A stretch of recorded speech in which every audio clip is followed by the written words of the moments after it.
Turn on the microphone. People should be able to hear you now. So say hello, everybody. Hello, everybody. Oh, I should probably turn it on. Hi. Bright light. You need to warn it somebody burns his before you eyes. do that shit. I just said I'm gonna turn the light on before I turn the light on. It wasn't a very good warning. No, it really wasn't. I never said it was a good Like warning. 4 seconds. He said I gotta warn someone. Okay, well, he does have a point. He didn't say it would be a good warning. Just he said I should have warned someone, and I did warn. Well, since nobody else has yet. There. I now reign supreme on the chat. Nice. You got the first. He got the first, the ever popular first. Hello, everybody. After a long time, it's time to return to D&D. Nothing. Welcome to Cinnamon Night Kuros Entertainment. Well, it's just Cinnamon Night Entertainment now, not Kuros Entertainment. It's Cinnamon Night Entertainment. What changed? I dropped off the Kuros gaming and just put entertainment Interesting. because it's a real long name, so it's just CKE on The next YouTube. change he makes, he will just be Sin Gaming, but it'll be spelled with a C instead of an S. Nice. Everybody will have no idea what it means. And after that, it'll just be gaming. But And then after that, a symbol. anywho, Like Prince. Yeah. it's been quite some time since we have a D&D game tonight. And tonight we have with us Solomon. Of course, while I'm eating gummy things. Absolutely, while you're eating gummy things. Hi, I missed you guys. Nobody ever talks to me anymore. I'm sad. The artist. How dare you? How dare you? I dare really easily. You know me. He dared.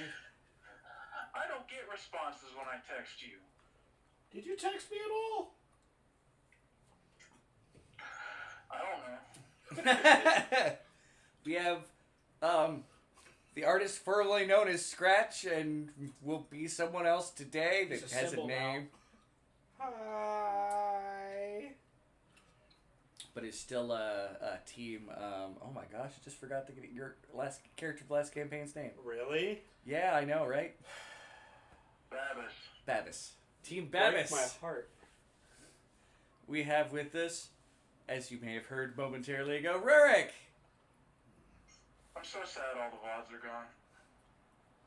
Oh, the water gone? Yeah, Facebook did clearinghouse on them. Because I just haven't been active enough, so they cleared out a vast majority of my library. Even stuff that was gone before its time. They were just like, shonk. But that's another thing, they didn't warn, and apparently they did. Some people were current active streamers too. So that was a bit of an issue. There's I'm a gonna reason why we're now on YouTube and not on Facebook. I'm going to California. I'm going to go poop on Zuckerberg's lawn. Nice. I'm sure the snipers will love You that. know, he might enjoy that a little. I don't care. I don't think he will. He really enjoys some weird stuff, but I don't think poop on the lawn is one of them. I don't know. We also have Darkness. I'm just sitting over here. Don't worry. We're good.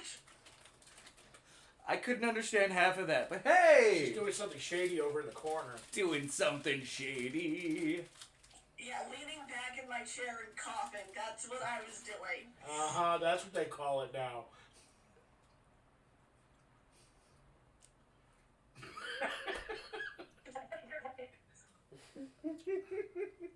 I'm now just confused, and I'm going to move on. So I have a bad bit of news, and most of you guys will hear this for the first time, as well as the players and anybody else that's watching. Sadly, during the break, the meatball passed on. Oh. Oh no. Yeah, he's not. I didn't tell you the other day. I could have sworn I said it. Yeah. Our number one biggest follower. I ended up getting a message from his sister through his profile, and he unfortunately, well, he passed. I don't really have details. I don't know if it was a medical thing or a got run over by a reindeer, Nope. He choked on a Swedish meatball. choked on a Swedish meatball. Poor guy. So yeah, I feel that should be brought out there. I don't know what I'm having for dinner tomorrow. Swedish meatballs. Gotta go fair. to IKEA? No, I'm just gonna go to Acme. They sell them. Just gonna buy them frozen.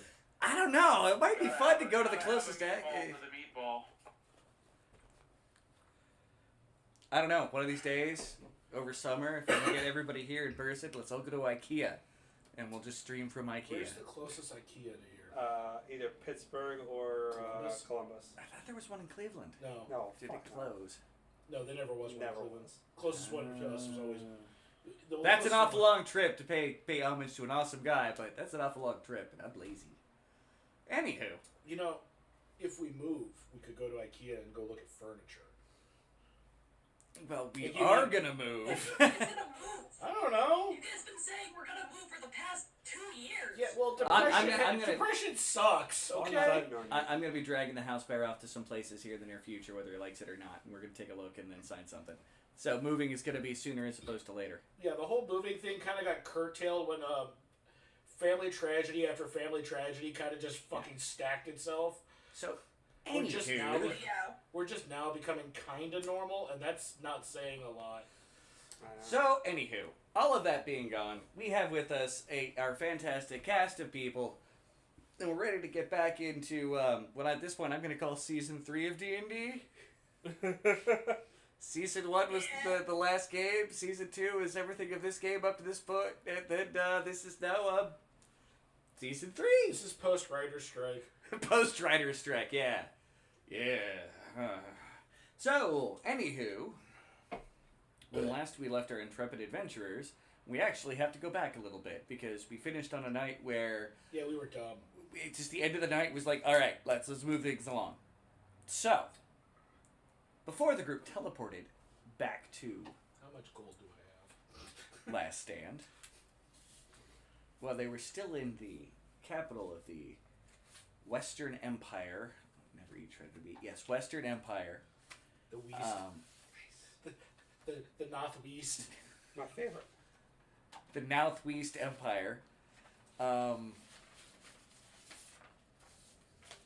guys are supposed to go north and try to go into an area that is known as the Statue Lands or the Field of Images and a couple other names. You try to find a statue that was a person up there. As per a money-making opportunity from the Niyogi to the north of Last Stand. The Neo-Gi. Do you want to know how long it's been since we've actually really played? Months upon months. January. Sounds about... That's months on months, isn't it? That's actually surprisingly less time than I January anticipated. 2nd was the last time. And we before played. that was like October. Yeah. September. Look, man, it's September. been like 2 years since I've really been here consistently. I had to go back because I remembered we got paid, and I couldn't remember how much. All right. Or Now, not. we're going to be doing this 1,175 in gold a pieces. kind of quick choose-your-own-adventure style. More accurately, a what decisions the group will make along the way. Hey, Zeppy Gabe! Hey, we got a I Zeppy choose fan. violence Huh? and violence and violence. No, this is not a kind of one. Oh. Next well, choose your own adventure might it's- be though. To be fair, unless I do one or two of the big encounters I had planned, it's just, oh look, we found a basilisk wandering around. Oh, Kill Eh. that poor bastard. Basilisks are pretty easy, right? Well, For us. the hard part would be the con saves I got that all day. for some of us. Not me, ironically. I have a really good con save. For a rogue, that's fucking weird. Excuse me? How dare you? Mitch's dice say otherwise. Oh. He's got a great con save. You know, His dice I would on just the other open it hand. up with Mitch. Roll a nat 20 or roll a d20. If you roll under a 10, you die. Um, Okay, I'll do it. I was basically gonna say, hey Mitch, give me specifically for Rurik to be like, hey Rurik, we've encountered a basilisk. Give me a con save. No. Okay, one sec. Because after that, Let's get this out of the way now because you might have an extra statue to take with you. I rolled a 13. Ah, you lived. You did not become a statue. A pen, Pencil. a pencil. I have an entire box of them right here. We'll get to it first. I don't Got need to pick the pencil out. I can throw the whole box. And that's probably the only way I caught it, actually. Are you guys going to attempt to gather any information before you head north? Or are you just going to be like, skill check. fudge it? Someone give me a relevant charisma skill. Your choice, whether it be what it is. Deception, intimidation, performance, or persuasion? Persuasion or intimidate would work. Alright, well, you gotta give me a second. It's been a while since I've actually used my dice bin for anything but storage. Wait. Perception? Alright. Barbecue sauce. Insight. 30. Nat 20, so 24. To see if someone's telling the truth when you get the Yes. information. Nat 20, so 24. You're able to get some good information on areas because there are people who apparently go out, make crappy statues, put them out there, and then try to take tourists out there and sell them off as though they're authentic old, like falling apart statues that are, 1,000 years old. I'll give you a 1,000-year-old statue. You get some info in some of the regions that are really hotbeds, and where basically if you go there, you will be running into stoner lizards. All I heard was we will be running into stoner lizards. Yes, basilisks. That's really all there is to it. Yeah. Really, yeah. So after that, you guys set out. I'm assuming. Yes. Without any issues, you go out, and you come to the area, and you can go ahead and begin a search. Now, when investigating these various statues to see if you find a good one or two, are you going to be discerning or just kind of grab and go? I'm going to be a bit more discerning. Would that be more of a survival check or a perception check? Yes, please let me roll my great perception. I will give you... give me a survival and a perception.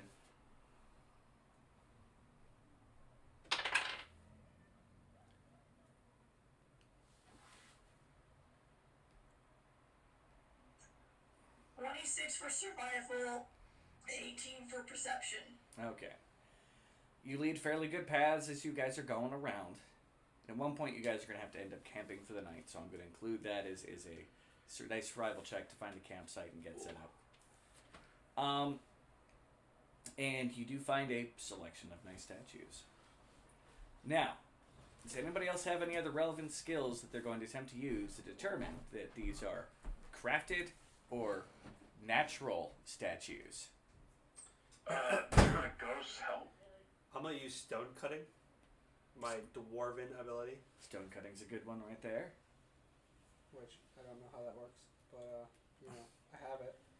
I believe it's just a... Knowledge history. Yeah, okay, there we go.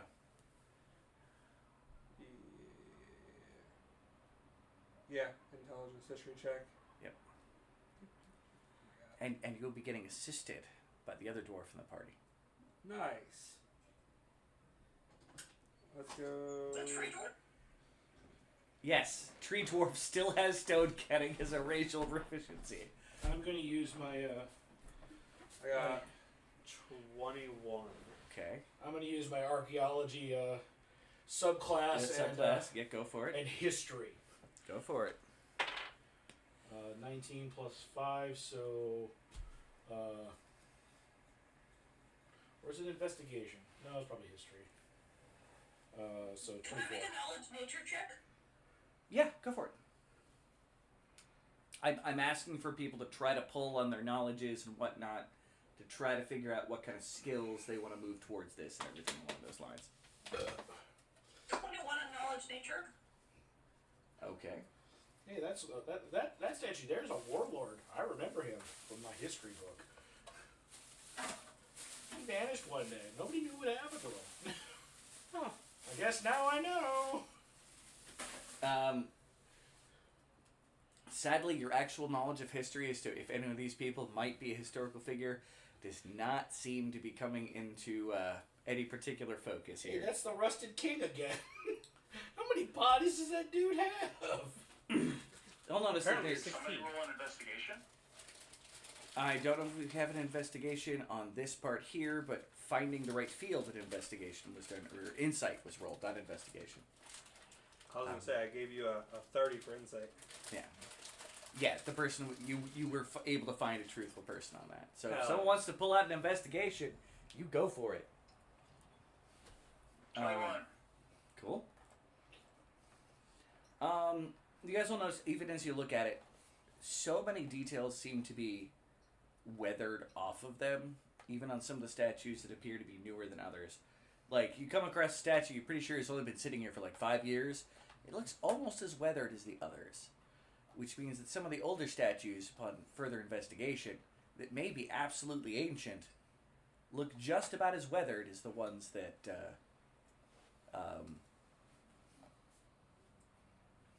were newer.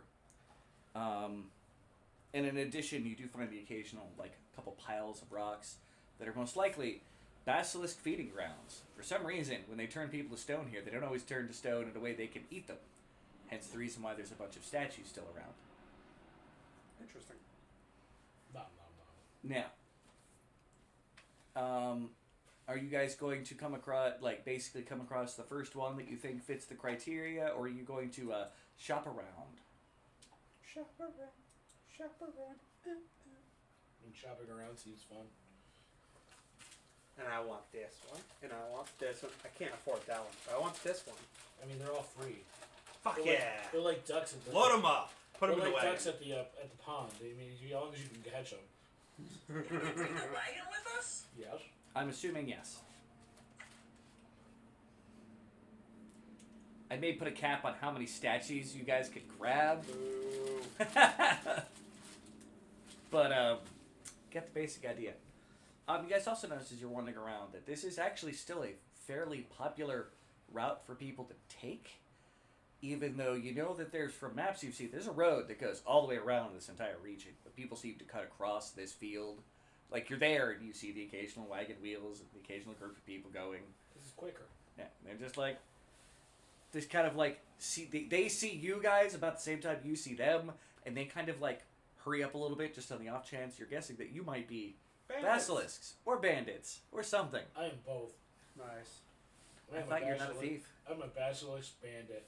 Bandits are thieves. I'm afraid of stone. Fair. I am stoned it. He was Alright. afraid of You're a lot. afraid of everything. No, we found something he wasn't afraid of. It was fucking weird, though. I am going to roll a medical check for Kundrik to make sure that any of the damages on any of the statues you come across aren't going to be life-threatening upon the reanimation of the statue, if it's ever reanimated. Yeah, that would be a good thing. See, I'm doing more than just giving someone a bonus to their roll. Nice. All right. So one of the first ones you guys come across that seems to be an older statue, seems like it is most likely going to be a person, not a guarantee. Some of these statues that are out here, it's really hard to tell if they were made or whatnot. You're guessing sometime in the past, for some reason, someone came out here and just built a bunch of statues, maybe even before the basilisks hit the region.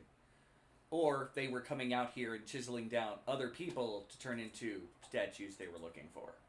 Which you do come across at least one case of that, where someone literally came out and was like, I don't like the way this one looks. I'm going to make it better. Fucking bastards. Fuck. You can't tell how good or bad people are, and artists are poor.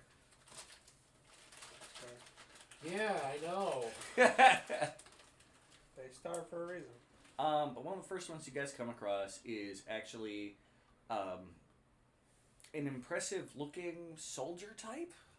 Like, looks like he's wearing relatively fancy armor that has a uniform that also has like additional like capes and bits of cloth on it that lend it an air that it may have been a previous military, if not like general, some level of commander that might raise the interest of the Neogi when you bring it back.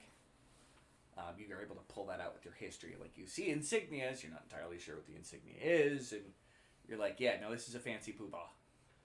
It's not just a dude wearing a weirdly armored toga thing.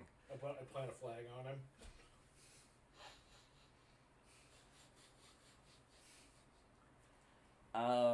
When you put a flag on it, it becomes yours, right? Yes. That's America. Another one you come across is a weird 2-for-1 special because it appears to be a lady that is holding a small child. Labor. Looking like she's trying to shield its eyes as though that might help from this process. No, we learned that doesn't work. Well. Death cow. Yeah. It's not always the eyes that get you. And it looks like, to a certain degree, people have treated this one with a little bit of reference, because a couple people even left flowers for this particular statue. They're dried and they're aged, but they're not old enough that they've turned to dust. Another flag. I take the flowers. Another one that very much stands out is there is a tree that's growing in the field. One of the very few trees out here. Like, this place has bushes, plenty of bushes, not a lot of actual trees.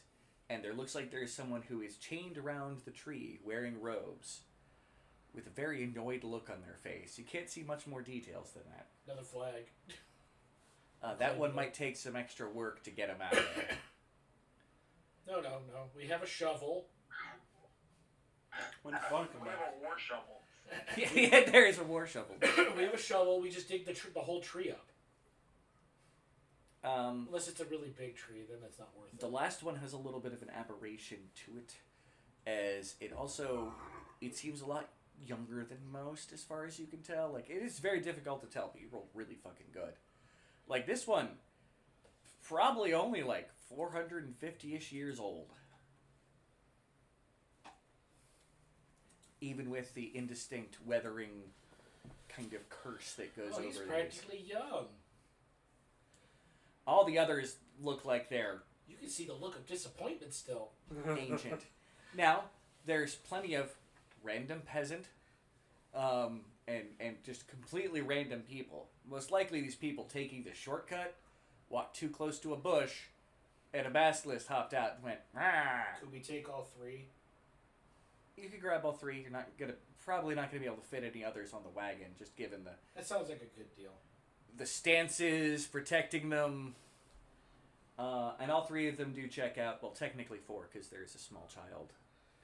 The two statues are connected, per se. It's You all have one to be very statue. creative to get through it.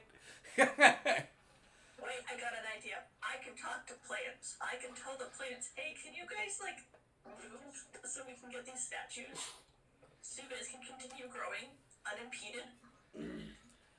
The only plant that's in the way is a tree, and he's shackled around the tree. It is pressing into the tree at this point. It was a much younger tree when this happened. Let me go take a look at the lock. I eat the lock. It's a Look here, lock. Superman. It looks like it's made of stone, like the rest of him. All of his possessions, well, whether or not that's a standard property of the basilisk poison or not, all their possessions are stone as well. It's almost weird the tree isn't, but he probably wasn't, horribly, it was probably, out a bit. Like, he may have been trying to, I don't know, escape. I wonder if it's still pickable.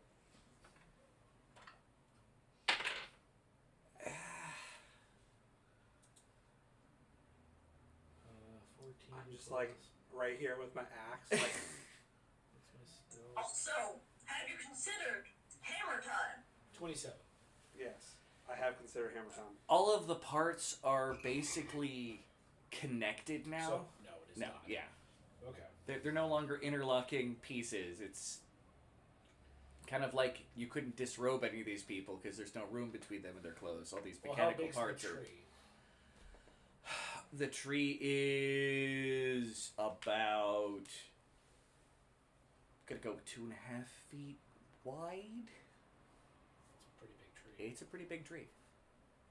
Yeah, Brandish my axe. As I said, his chain. Yeah, the tree's been here since the guy was petrified. You're pretty sure, unless someone went out of their way to regrow a tree in the spot where someone was shackled to something that may or may not have been a tree. Well, we can cut the top of the tree and the bottom of the tree off, and then just take what's left. Wait, so we can't just like break the chain kind of situation? I mean, Did I we miss could. that? Hammer with a Chisel? good stone cutting or stone But working check. I think having a chained up statue To a would tree. be worth more. But that's a heavy ass tree. I get We you. have a Rurik, but that's heavy. And then we get into the wagon, and then we're almost home anyways. Alright, I'll cut down the We tree, can I leave guess. Madonna and Child if we have to. Hold up. I'm looking at stone's shape because I do have that spell. Turn the tree into an ent. Have you carried it? The ant is probably going to be really annoyed because it's got like the effectiveness of a corset around it at one point. Don't worry. As soon as we're done, you'll be released back to the wild. Like this tree has literally like grown around, not like all the way around. It's not like encompassing, but it's like it's got a muffin top going on over top, That's great. Would and stone shape work on the chain? Is the chain stone itself, or is the chain metal? the chain it's all stone right now. It is Okay. stone, and stone shape does work on petrified individuals. I looked this up on the off chance that this came out. Yeah. Would it? This is a group question. Would it be okay if I use stone shape to move the chain away temporarily? That we could move the chain back. We could put the chain back on the statue once we get it off the tree. Okay. Yeah, that's fine. All right. I see no downside to this. It'll take some wriggling to get it out. You even have to get rid of the chain because the way his arms are positioned and everything like that. But you're able to get it out without killing the tree or the person. You hope. I slapped the tree on the ass. Technically, he is dead right now. Yes, he is an object. He is not a living being. Yes, I can use certain spells on him. Now, do you have any crafting ability whatsoever to try to put the chain back on and make it look good?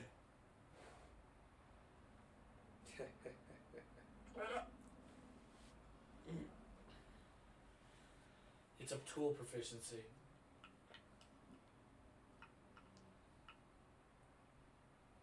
No, but I do have luck. So I'm just gonna roll and see what happens. Okay. How many thousands of gold pieces disappear? All of them. What type of I believe crafting tools are. Oh, that's a good question. I don't know. They might be wisdom based. Yeah, it's wisdom. Wisdom base sounds right. okay. Which gives you a better chance. Of mine, so okay.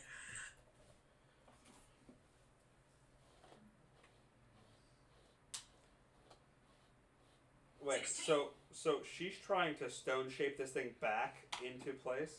The chain. To make the chain look like it's still a good chain. After kind of slicing it to Yeah. get it out from the... So you could wriggle the thing It's out. a lot nicer than what Locke used to do with his Hey. ability to stone shape shit. He was cutting off the tops of towers and shit. Do you explain that you're going to be doing this to your party? Like, I know you asked if you could, like, remove it. But are you saying... Yeah, no, I did say, like, hey, I can remove it and then... Part of this is narrative, so you can feel free to have an idea. I Yeah. also have the spell Stone Shape, and I happen to have, skill with, stoneworking. Oh yeah, dwarf. You know what? Scratch, if you want to... You're a dwarf. I trust you with the stone. I do the more tree stuff. Have fun. Okay. And then I kill the tree. Nice. I will murder you. Good luck. All right, roll initiative, kids. No. Oh, jeez. We're never going to get this. Hey there, Del Vector. Okay. Now afraid of halflings. They're terrifying, aren't they? Alright, so We I got... are. Just wait till I say the phrase, I'm bored. So what check do you want for this craft? It's a tool proficiency stone tool or whatever. Yeah. All right, how do I do that on D&D Beyond? That's a very good I don't question. think you can. You just roll a d20 Roll and 20. add wisdom plus proficiency bonus. I got that all day. So basically, if you have a wisdom skill that's not modified in any other way, just roll that. All right. All right, let's go 26 on that. Okay. I think you made it look like it should. I would hope so. And then I will expend my use of that spell. In fact, ironically, because she was going to do it and already rolled, I'll count that as a help if you want to roll with advantage to try to get that, see if you can get that, pump those numbers up. Pump those numbers up.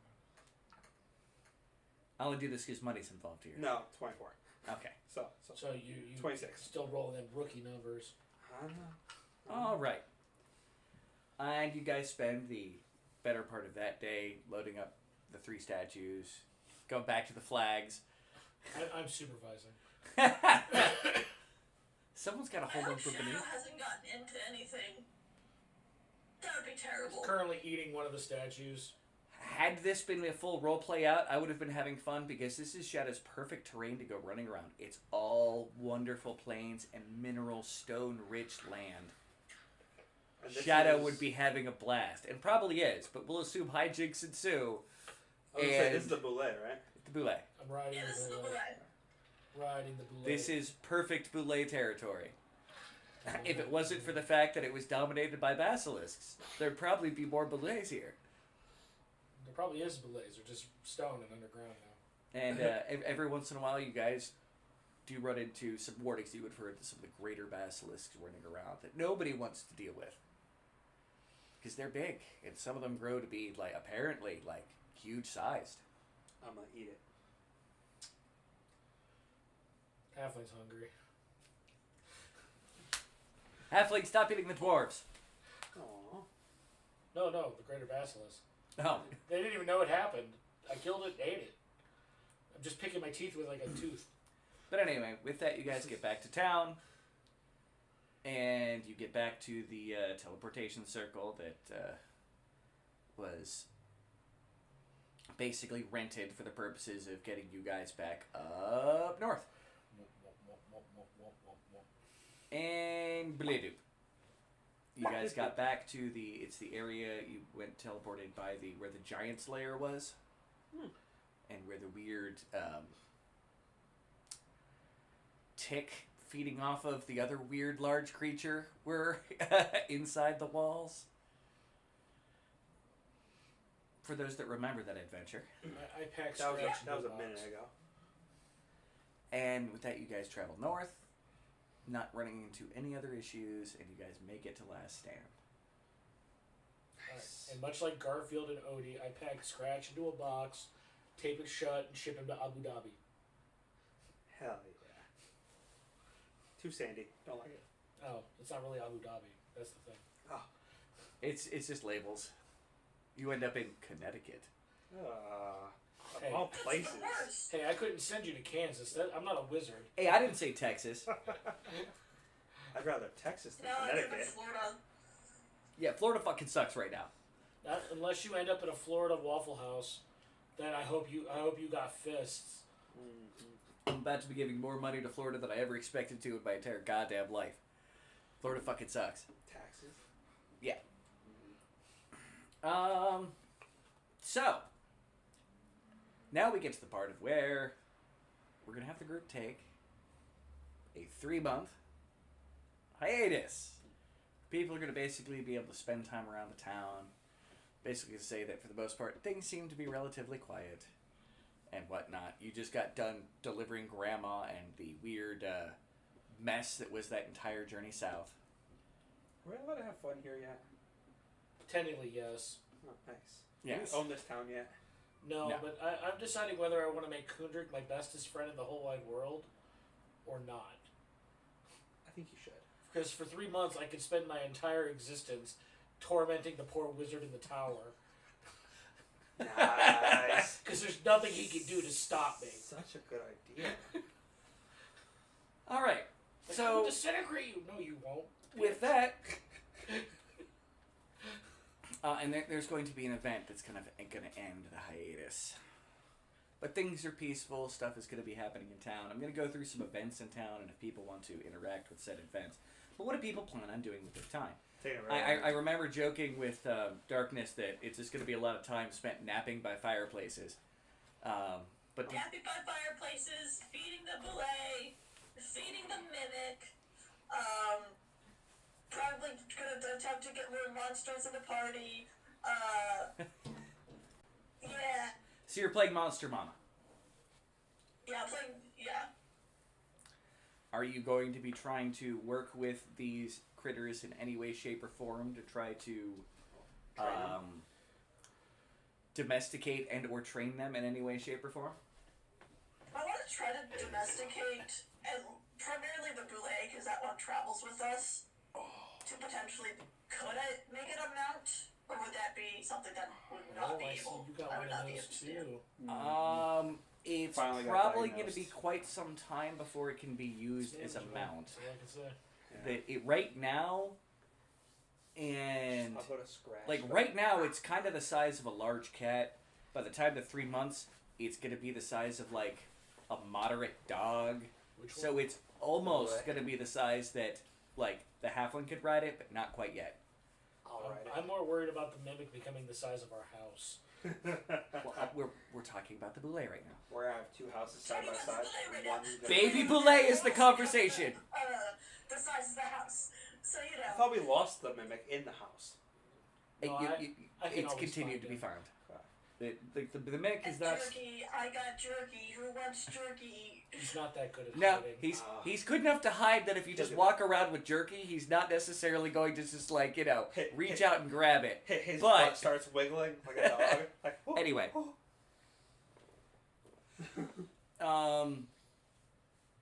I need you. God, I gotta remember how animal handling and animal training works. Well, animal handling is a skill. You should have been prepared for this, of all things. I was months 6 ago. months ago. I know. I know how this works. At least a month ago, I think, which is what I set out. That, by the way, we're going to be doing some downtime, da-da-da-da-da. Like, I set that out. I remember I set that out. Hopefully I got everybody. I'm pretty sure I did.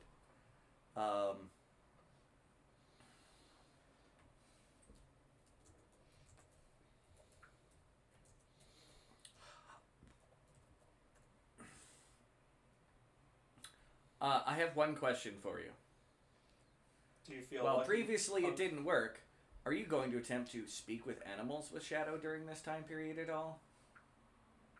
I can attempt to. I'll make that attempt. You do discover, and this is partially based off of when you were given that kind of weird blessing, you do find that you are able to talk to Shadow now, even though it's a very basic talking, like you're not going to be sitting there talking about Shakespeare anytime soon. But you can actually talk to Shadow. Wisdom, animal handling check. Yeah, so nothing particularly fancy, and I don't know if you should have that skill as a druid, I would assume. Yes, I do have that skill. I rolled a 25. 25. Okay.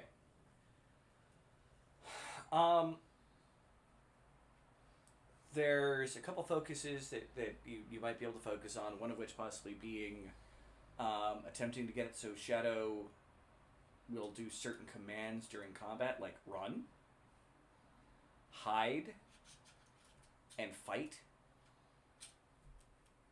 And I think we're going to probably start with, I'm assuming you work with stay. Yes, I have definitely worked with stay. Don't eat that. Don't eat that's going to be a real hard one for a boulet. Yeah, I'm aware, but I can at least trade it to eat from my hand or eat what I tell it to eat. You've already discovered it has no problems eating from your hand or eating anything that you indicate it should eat. It's getting it to stop eating other things, seeing that they are ultravores. Yeah. They already eat everything. It's a tree, I'll eat it. It's a rock, I'll eat it. It's a human, I'll eat it.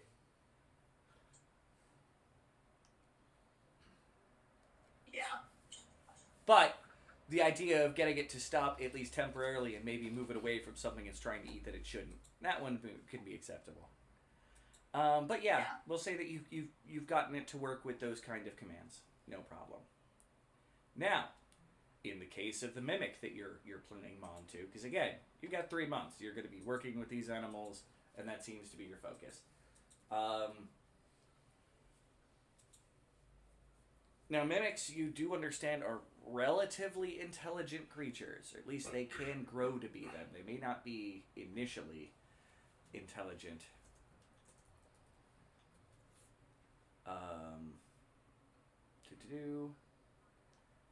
Double check the stat here real quick.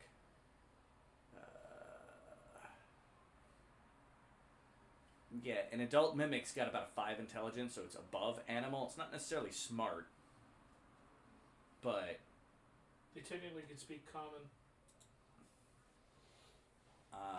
they speak common or they understand common, I think is a better. As they get older, mimics can speak common. Older mimics definitely can. This is when it just average adult. I just read a thing about it. I was like, Yeah. wait, what? Plus, you've talked with older mimics. Yeah, It just was a weird conversation. Yeah, it was definitely strange. Because I was not food. Yeah. I'm sticking with that. That's my title. Not food. No. That was Locke's title. You're not allowed to have that title. Well, I'm gonna get the definitely not food title then. Like, you might be able to pick to try to convince the mimic that if a command is given, it will change to a shape. Something along those lines. Yeah. Yeah, that sounds good. Like, use your imagination. What kind of things would you want the mimic to do? Turn into a ham sandwich. And then explode out of people's stomachs. I mean, technically, it can turn into a ham. It can turn into a ham sandwich. It can also turn into a corpse. Yes, it It can. can also turn into an Amazon package that sits outside and eats packaged things. Hell yeah. Yes, I've seen that comic. It's Their fucking generic hilarious. form is usually a chest. I think that's good enough for D&D terms. Well, in Yes, modern it times, is. they'd be I Amazon could have it packages. be like, oh yeah, you turn into like a chest or a rug Turn or a nice soft blanket. you turn into a potion, but Well- not the glass bottle. I would. One of the good Oh, things that you could do is try to get it to take a form and stay in that form, because that's part of the reason why so often they're treasure chests in like wizards' towers, because the wizards like be treasure chest, because adventurers will be by, and then it kind of goes, yes sir, I could do that sir, but it's a child, so basically you're trying to teach a child that it needs to learn to pretend to be one specific thing, unless it needs to adjust. Because they're innately shape changers, so. Yeah, we could teach it to be a treasure chest. I have a feeling that Treasure chest? we sometimes get visitors when we're not here. And that's fine. If you want it to be a rug or a blanket would be weird. Given their adhesive qualities. Sticky blanket. Suit of armor. That's a burrito you're not getting out of anytime soon. Inside. Yeah. You're gonna have it like be a chest. To be a hot tub. Now the mimic, you could attempt to try to teach to not just eat wantonly. You could definitely try to teach it so that it's like if something gets stuck to it, it doesn't eat it unless a certain amount of time has passed or something like that. I just But- keep giving it whole hams. Well, yeah. Stop feeding the mimic. It's already overweight. Who's a good mimic? But just the tongue thing. But Starts yeah, sounding no, like I a fucking teach it pug. one, don't eat whole hams from Solomon, and two, if something's stuck to it, don't eat it. Okay, until before it's this alive. spirals, I'm just going to let you know, if you decide to teach it that, you realize you're going to have Solomon who's going to be trying to teach it to accept hams from him. And it will become a competition. And it'd be really And easy like for me 'cause like all small children and or pets, the one with the food generally wins. Yeah, I realize that. it's hard to give it negative I was reinforcement. just gonna say, don't eat things that are stuck to you, unless I don't know. Certain amount of time has passed. I haven't come up with a time frame at all. Yeah, you're working on trying to train us. Give me another training on that. Animal handling. I will count animal handling even though it's like a small child. It's a particularly dumb small child right now. See that the apex of its adult intelligence is 5. Nat 20, 28 total. All right. Heck, keep that up. You might accidentally boost its int a little bit. You know, teach it how to grow some eyeballs on that chest and, We both, Dominic and Shadow, book, my, weird plant primer. We're gonna learn about plants. This is bedtime stories. Okay. All right. Girl by the fire. So you have a very busy 3 months ahead of you. That's a lot of training. Yep. Especially dealing with anything in the food in the boule. That's very time consuming because their natural reaction to things is eat. What is it?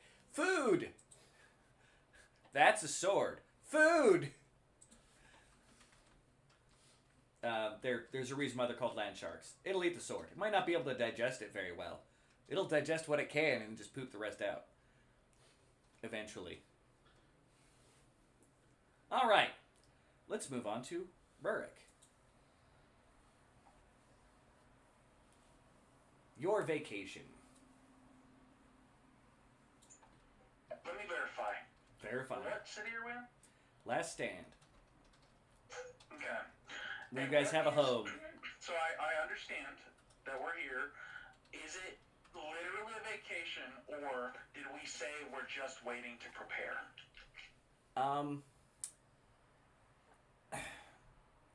The easiest explanation is you don't hear about too many jobs, you got some time, you've been on a long journey, you were on a very emotional journey that dealt with the apex of which you don't know what happened to Grandma or that weird, beautiful, horrifying lich lady creature and whatever the hell claiming to, to be some kind of dark god coming out of a portal and almost capturing you all until those things fought. Like, you're taking a breather right now. Whatever amount things you want to do in Last Stand is all good. Then I'm probably going to build, actually work for the Hunters Guild. Okay. They're the Hunters Guild, right? Yes. Yep. Yeah. I'm gonna actually try and do, because I'm not tooting my horn, but I feel like I'm probably, I was pretty close in that fucking competition with their leader. So I'm probably a pretty strong fucking person in town. I mean, you guys aren't weak. Find the spear guy. I don't know, maybe I could actually do some, real help work for them. Easily. Now, be it, they're a little more specialized in the kind of things they do, drinking, womanizing, and hunting creatures, than you, but you're good at killing things, don't get me wrong. So... You're a barbarian playing with a bunch of rangers is the easiest way to put it. Makes sense, but Rook wants to fight the things that he doesn't like. Okay. So plants, meat, and water? Pretty much everything. I mean, right now, he's got, the most phobias of, anybody I know. Okay, but I need you to think, okay? You need me to think. I may be afraid of so many things, but doesn't that make me the bravest person you've ever met? No. A coward who constantly faces his adversity is in Creed a brave individual. That does not mean that he's necessarily classically brave, but... No, how dare you? Bravery is not facing things without fear. Bravery is being afraid and facing it anyway. I'm afraid of everything, and I'm facing them anyway. As I said, A little bit in your pants. someone who is afraid Pants. is far more brave than someone who isn't, brave actions can still be taken by someone who isn't afraid, because it's, some of those actions are based around how the average person would think of it. I'm buying him 5 new pairs of brown pants and 7 new red But shoes. no. You get the idea. You're investing your time and effort into specifically the Hunters Guild and all the things that are going to be kind of inherent to that kind of over the period. Now, some of the stuff may get adjusted and whatnot over time. I'm getting a basic idea. But you're hanging out with your hunting bros. Because they go out on a regular. Anytime that they're not drinking and womanizing, they're out hunting stuff. And they're more than happy to take a hero of the town, out with them. Because you guys are heroes of the town. For multiple things. Right. Like you'll see one of the aspects of that here in a moment. I'm just getting kind of an idea. All right, you, Solomon. How much of a nuisance are you being? Or are you actually doing, nice and good things? Depends. How much do I get paid to not be a nuisance? Not enough. I don't think, unless you specifically are trying to do things to get money, to get your daily wages. No. I'm looking to blackmail the Burgermeister into paying me money to not be a nuisance. He's not going to do that. I know. I'm going to make Jobei look like a nice guy. Oh, God. No, I don't know what I want to do. I jokingly said I was going to go make the wizard suffer because, he's an asshole. He is. And I might go do that once in a while. Just every few weeks, go to his house and move everything over 1 inch. You get into trouble, but well-meaning trouble, nothing horrible. Oh, no, I'm not killing anybody, that's for sure. Well-meaning trouble. And then, I don't know, I guess I just spent a lot of time doing nothing. Because I don't have a lot of things. And in this particular case, I'm going to take over, and Scratch spends a whole lot of time in quiet contemplation about the various events that have unfolded and revelations in his mind. Okay. Oh, and I start Scratch on fire. Okay. So, a couple of Why is things. Scratch on fire? I don't know. Solomon happened. He fell down. So, Okay. a couple of things that kind of happened throughout the course of these 3 months. So, which may get some people to want to be a little more interested in those kind of things that happen.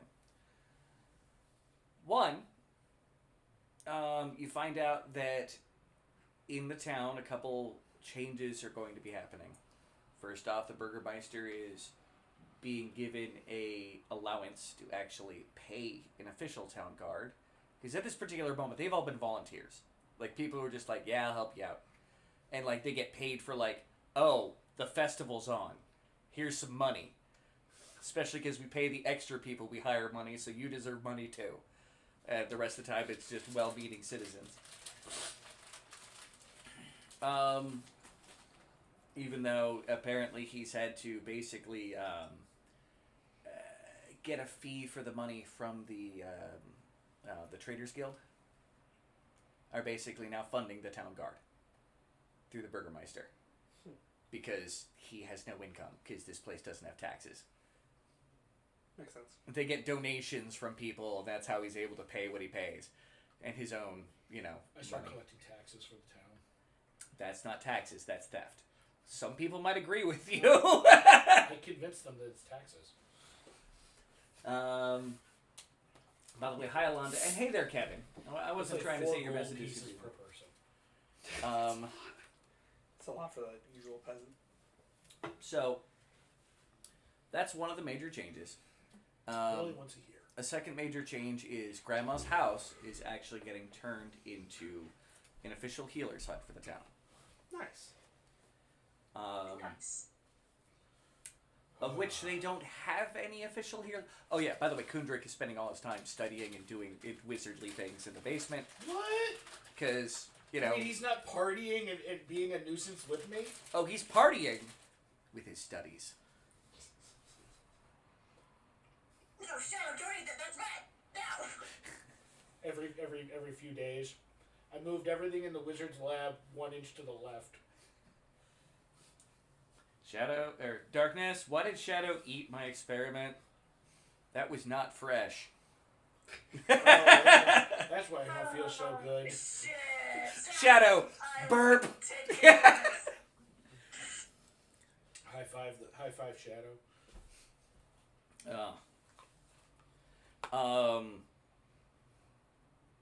Anyway, the healer's hut, which Kundrik goes to, the modification of his thing. He'll go there a couple times and work with some of the people who are there because, other than the town's herbalist merchant, they don't really have any healers. Like, Grandma was kind of it, really, and she was inconsistent. Because sometimes it would just be like, here's a nice tea, and other times it'd be like, here's cure magic. With equal levels of... Both of them work just the same. Huh? Both of them work the same, though, weirdly enough. Yeah. Strange. She was the old lady with the cookies in the Matrix. Once you're done eating this cookie, you'll feel better.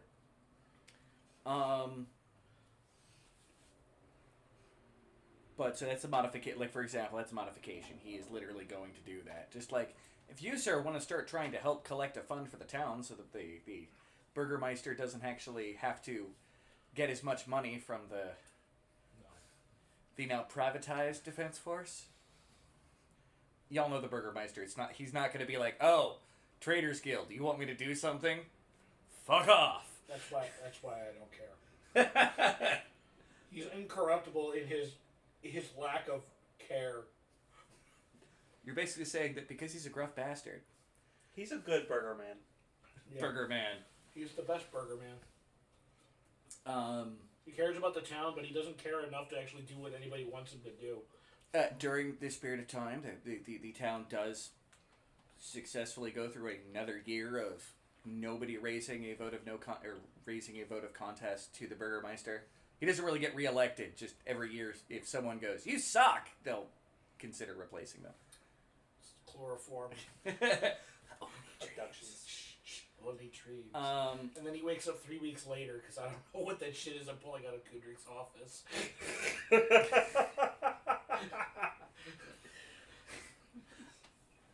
Kundrik's just like, this guy doesn't belong here. wait a second. Oh well. Dump him in the forest. Don't ask. There is an event that happens near the end when suddenly around 400 or so people,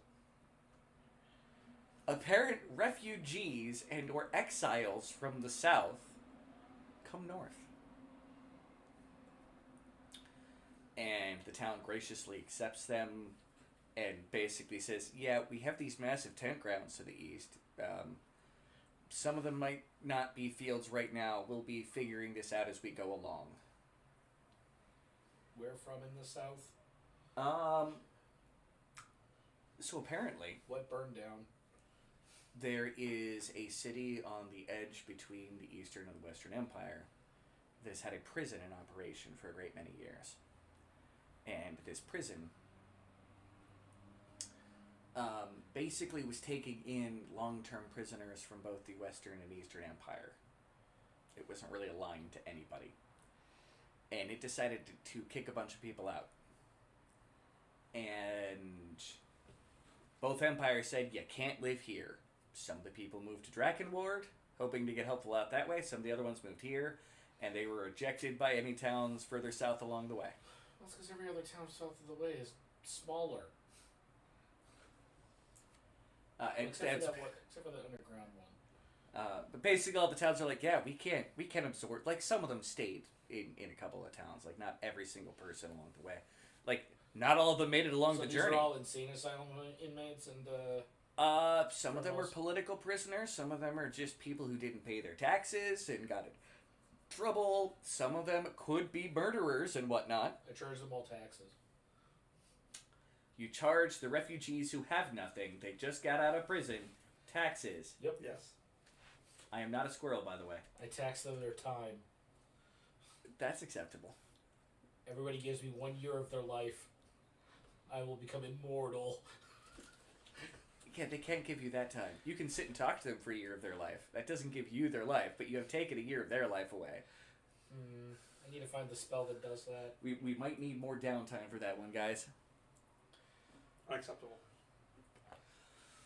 And in case you decide to do whichever magic thing you do, this could also be a good time for you to study some of that stuff too. So, you know. I don't have any magic things.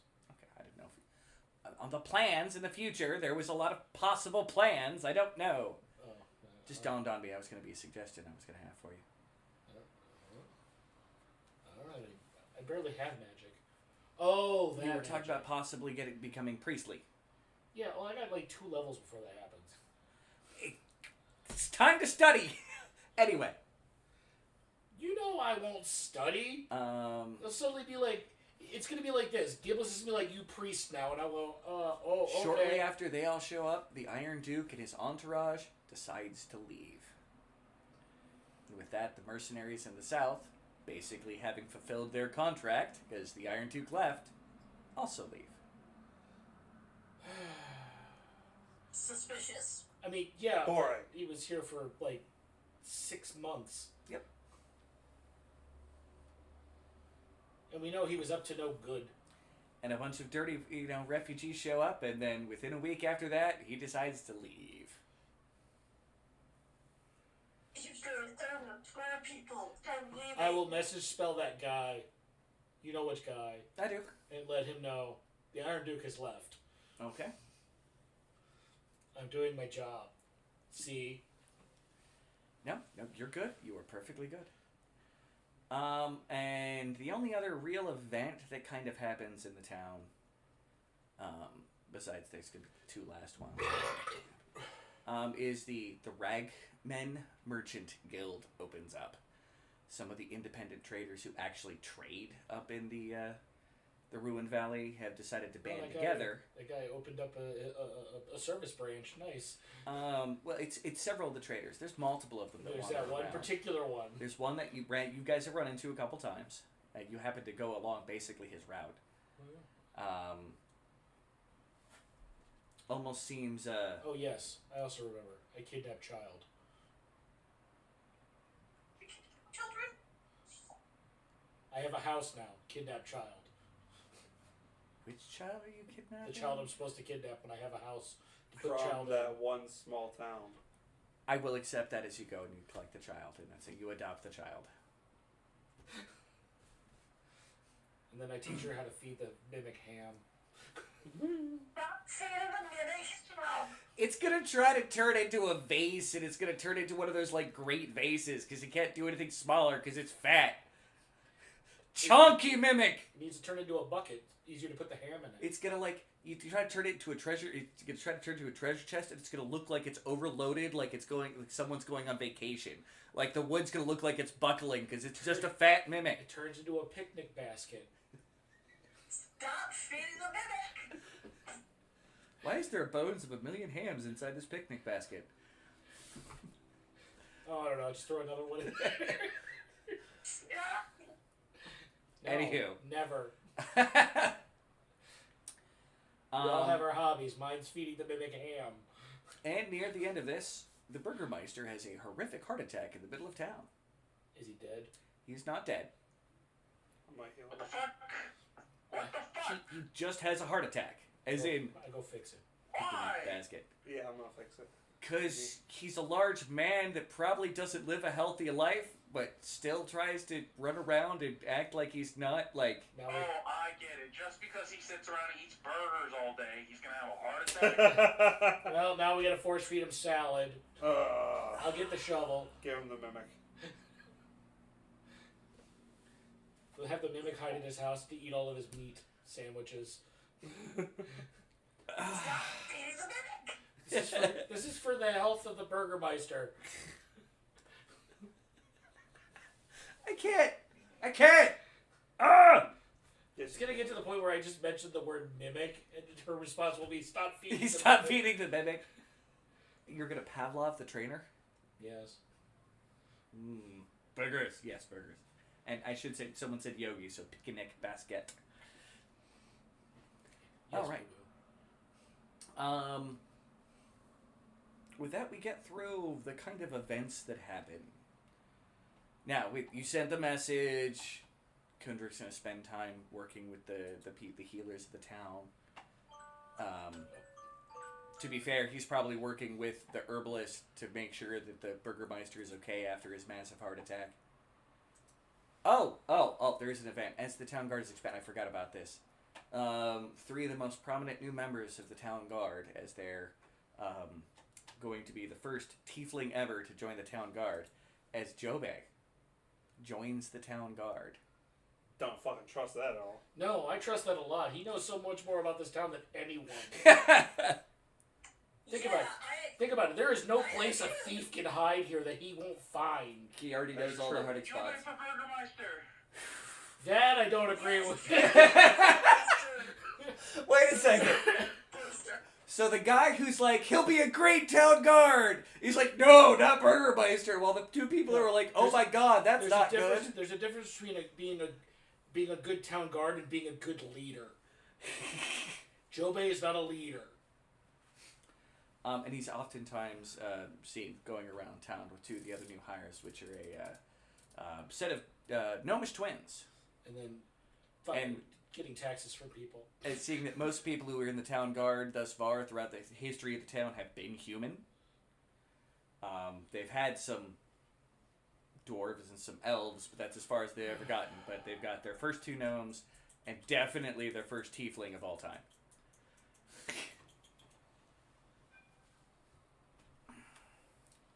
And he actually is partially been hired as an investigator, not just a patrolling...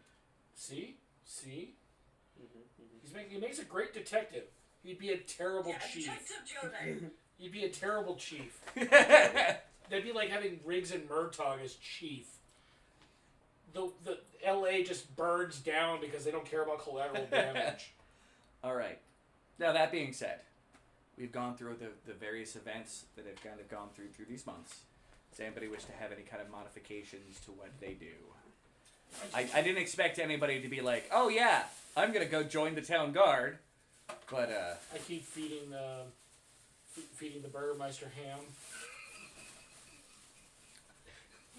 The herbalist starts to sound a whole lot like, I keep doing lesser restoration on his heart. It's not an object. It sure is. It is when we're done with it. That's just a little calcified. After Kundrik designs him a new heart that won't stop pumping ever.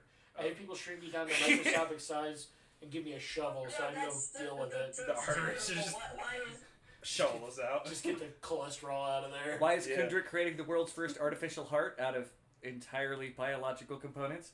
Is that really artificial or is it just a transplant?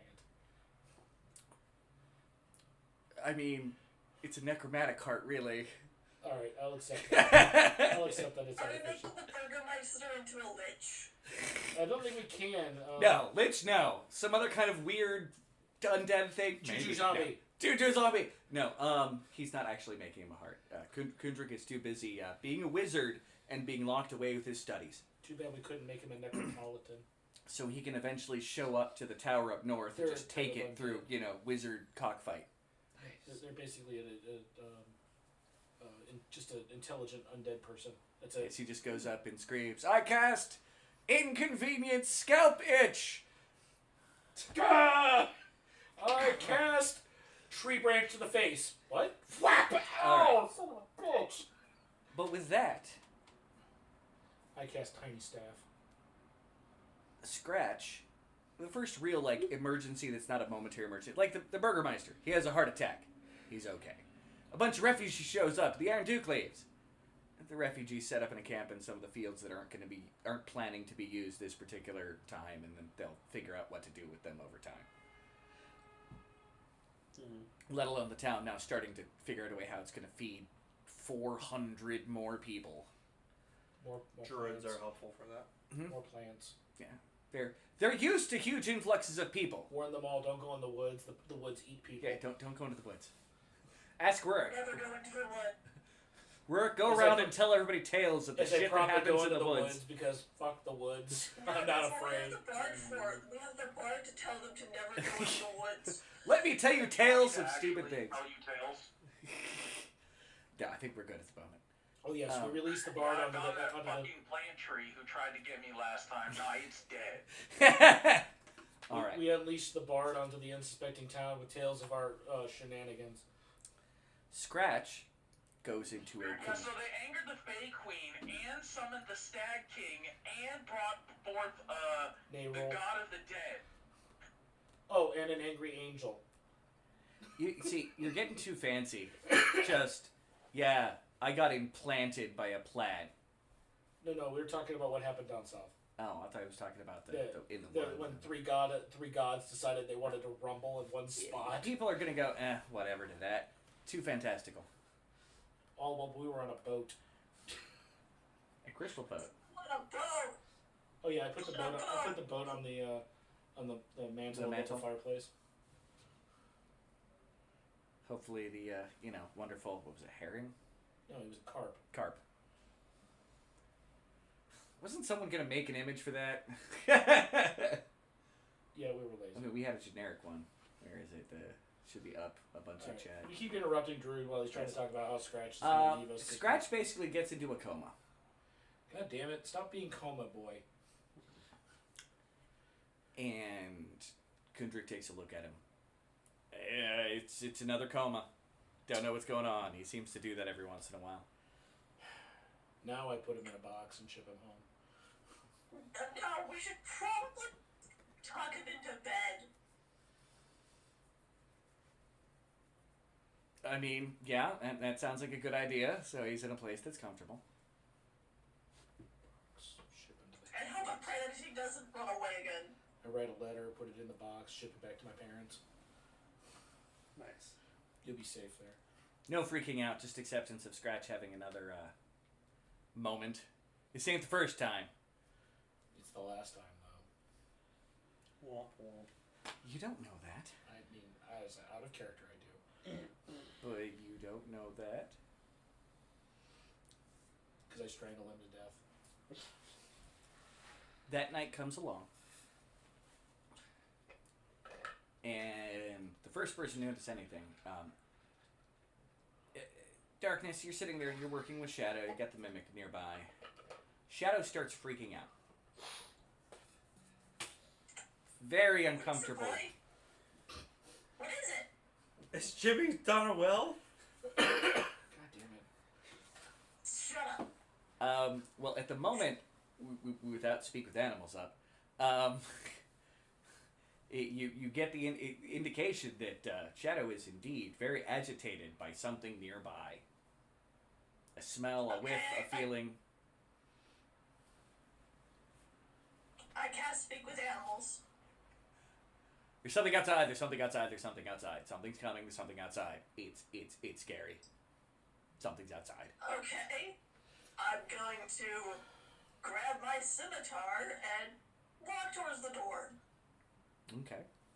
This reminds me of that time that I almost got kidnapped from that balcony because I didn't wake anybody else up. Right about the time you get to the front door, there's just I forgot something this whole time. Pardon me. About right. Well, no, I mean, the music. Yeah. Yeah, I'm not wearing my rubber suit to get through the fireplace. My non-copyrightable music here that no one will care about. There is a very polite rapping at the door upon you getting to it. You tell that raven to fuck off. No, I'll just have it sit on a bust of Palace instead. But there's a polite knocking at the door. I thought You you'd know, find I that funny. try to have my sword out to the side and I open it. Okay. Kind of cautiously. It's always a good Hello? time for an Edgar Allan Poe reference. You see a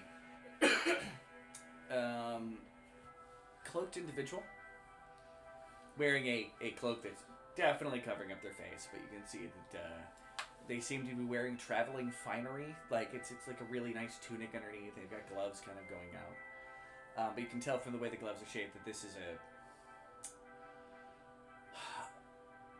a skinny individual. Would be a nice way of putting it. Because they are somewhat tight gloves, and they have very skinny fingers. Kind of knobby at the digits. Ah, we meet again. Again, I don't know you. You won't recognize me. More of a presence that you noticed last time pressing upon you. Drew, you cut out. I am so sorry. More of all you would have noticed is a presence kind of pressing on you. I come from a town a bit up north. That you had some investigations in previously. That led to you agreeing not to investigate further into the town. Haha. Haha. That town. So anyway, you Yeah. said plastic. Yes. Let's just say that I am a Danny DeVito. representative of the things from the hills.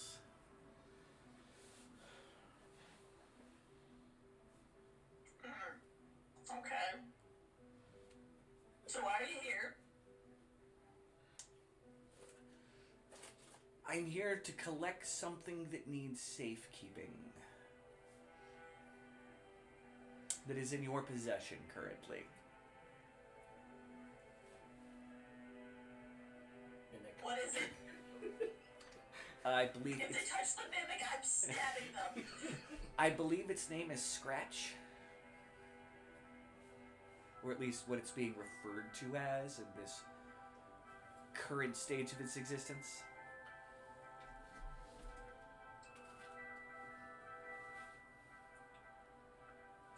What should I do?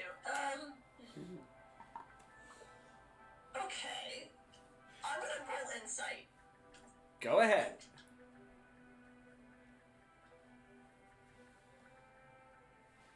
See how well you get.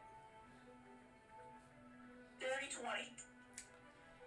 Well, you notice several things. Upon attempting to focus your mind around this thing in front of you, I need you to give me a wisdom save. This will be the first thing you notice.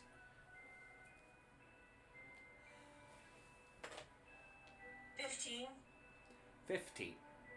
Alright. Your brain is seized with fear.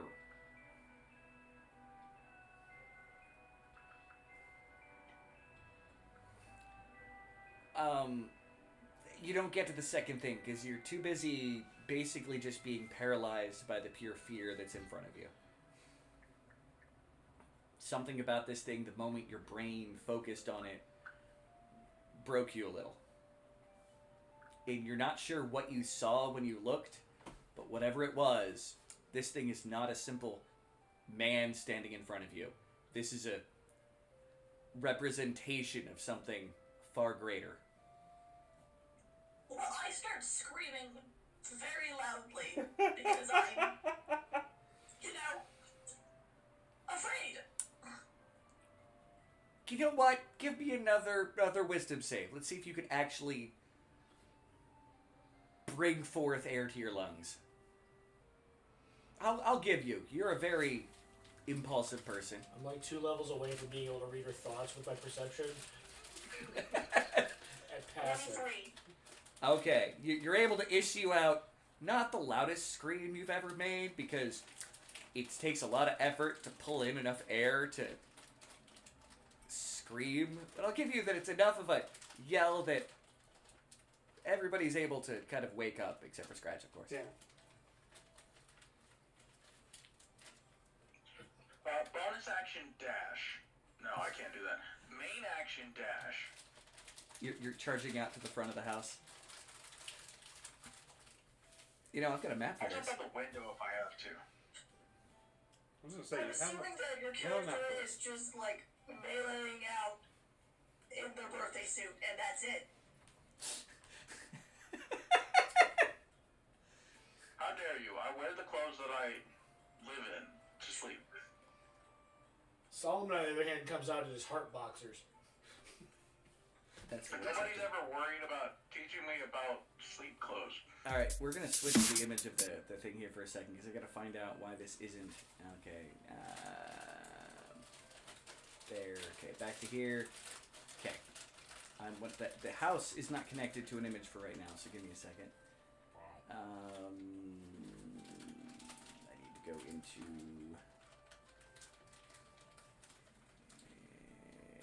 this one, and there's campus, Casa de Campus, but not the house. Why is the house gone? Why is the room gone? Mimicate it. Nope, I drank it.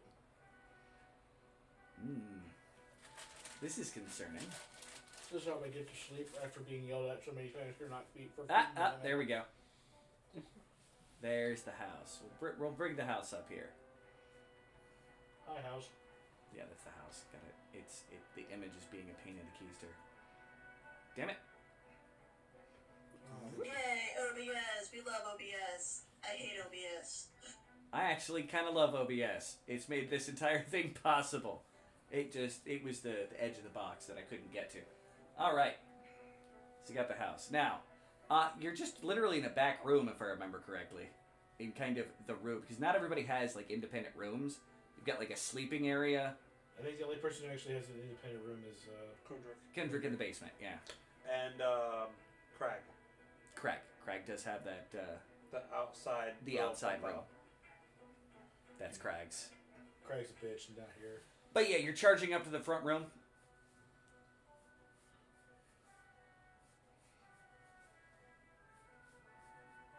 Damn. Brick. Mitch? I can't watch the stream and talk at the same time. So yes. I apologize. Yeah, I was pulling it up to just get reference, if nothing else, to describe the situation. No, I was looking at it, but I was in full screen on the fucking on YouTube. So then I was like, oh wait, I gotta go back. Okay, no, that's fair. I know Kendrick's gonna start doing his best to speed up the stairs. Hey, he's faster than he used to be. Darkness is probably very poofy right now. I'll give you that. All the hairs are on end. That is terrified cat being terrified. Yep.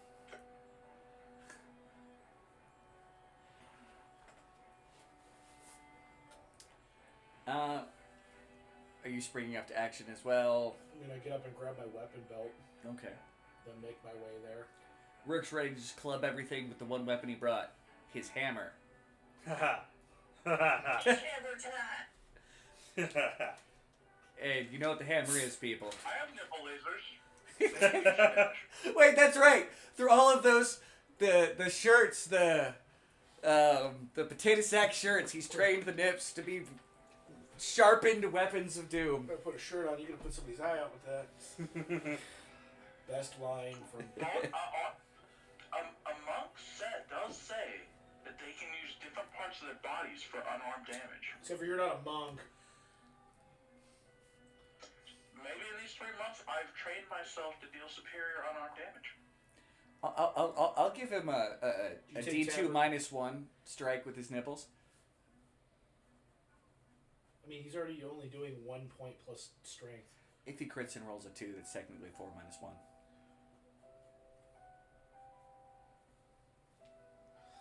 I mean, you could just take Tavern Brawl. Oh, excuse me. I could. That's a lot of work. It Anyway. doesn't matter. I'm a swordsman. Yeah, I would probably always have a weapon nearby. So you're definitely the closest. Oh yeah, I figured you practically like hug one of your swords when you go to sleep. This is not a surprise to me. I fully accept that you got a weapon. Probably just one bastard sword, but probably pedal. But It'd just be awkward hugging the ghost sword going to sleep. But anyway, you definitely get out to the room the fastest. And you see darkness poofed up at the front door. And there's a hooded individual kind of looking around darkness going, I'm sorry about that. cool. No hesitation. Get in between them, holding sword out. Okay. The guy at the door, he takes a step back as you move forward, giving you room to not just like bowl over darkness. Who are you? What do you want? I am a representative of the town to the north, and I'm here to collect something that needs safekeeping.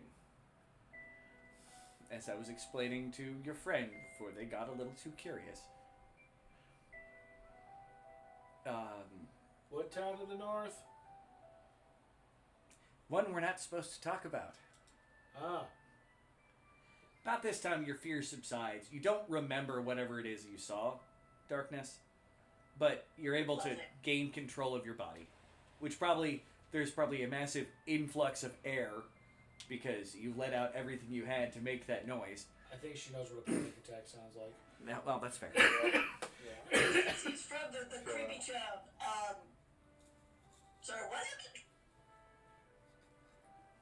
I'm sorry, what was that? So what Darkness says is, he's from the creepy town up north. I'm sorry, what happened? And what do you want from us that we're not talking about because we've been good about that? No, I was brought here, told to come here to collect a scratch for safekeeping, as apparently scratch may bring more dangerous and terrible things upon this area than anyone wants. And what guarantee do we have that you will keep him safe? We have no desire to harm him. We even keep the souls that are in that town safe. I don't know.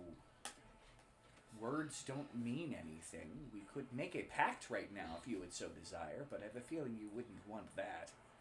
Well, you can imagine how weird it sounds when you come to our door in the middle of the night going, "Hey, I want to take your friend."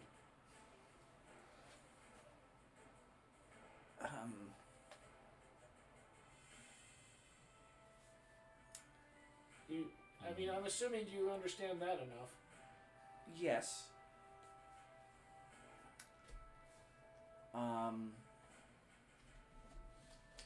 You do realize that your friend... Is a magnet for massive amounts of trouble? Yes. Yes.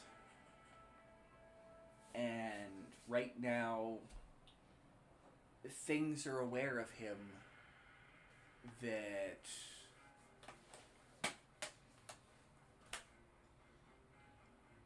will come looking for him. And you won't always have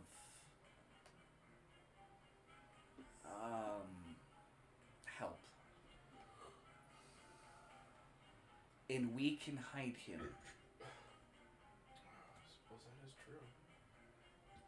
At least until such time as he's out of his nightmare. I'm listening for Kudrick to trundle in. Oh, Kudrick is trundled to the top of the stairs and observing from the background. Oh, the stairs are in the bedroom. I thought the stairs were... Nope, they're Nope, in the bedroom. I was looking at the barrels. Yeah, no, he comes out from the bedroom. Hey, the town we're not allowed to talk about, they want to abscond with the scratch to keep him safe. I mean, considering the last person we were supposed to keep safe ended up bisected in your lab, I'm not against this idea. That's a valid point.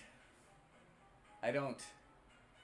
Can we get something in writing? I don't think any of you want to make a pact with me or my lord. In any way, shape, or form. I can say that,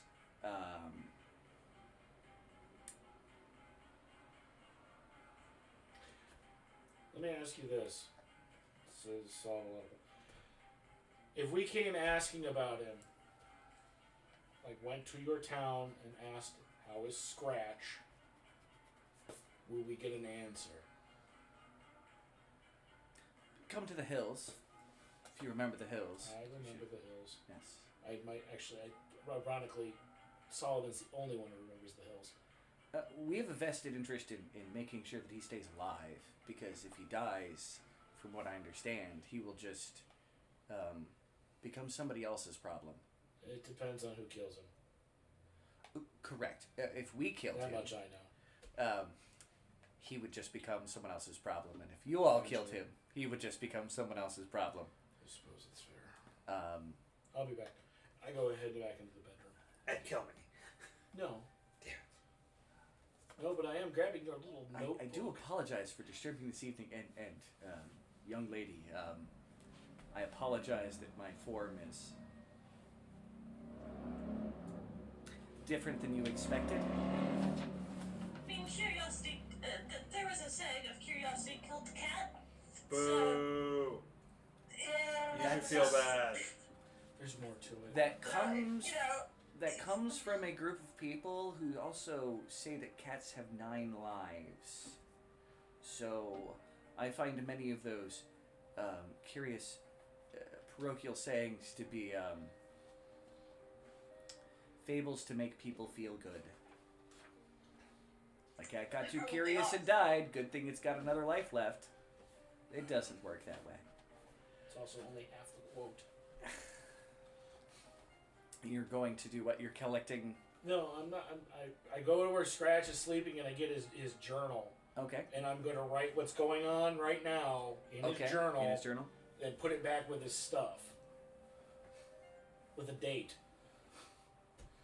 dear diary, today just went from bad to terrible.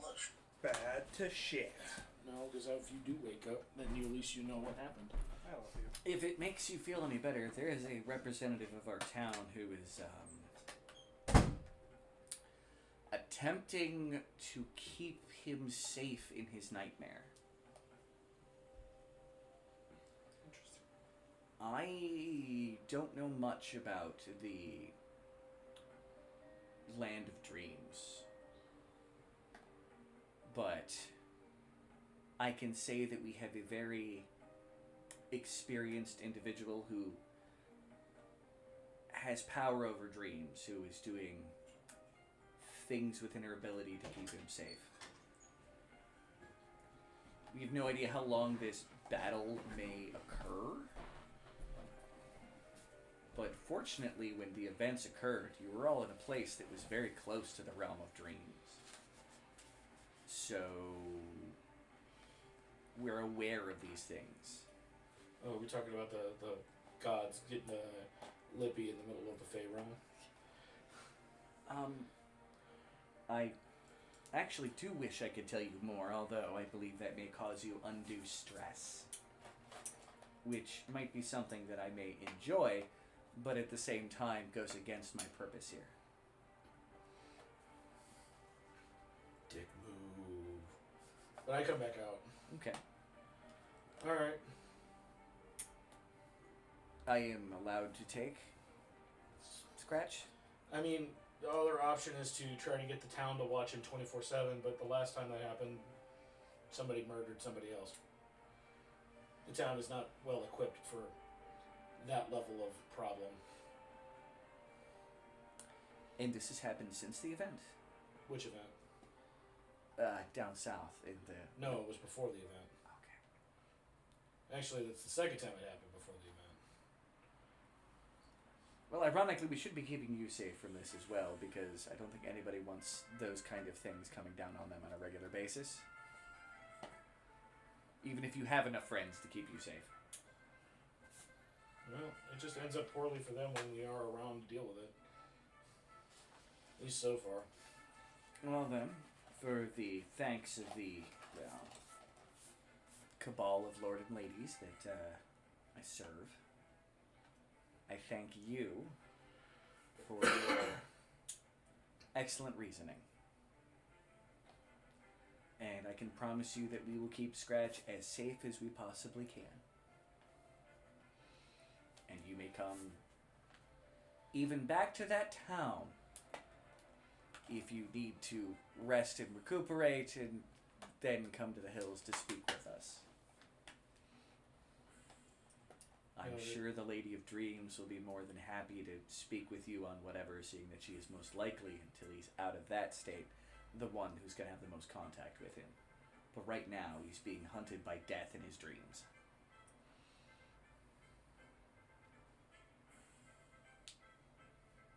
He holds out his arms like he's about to accept a parcel.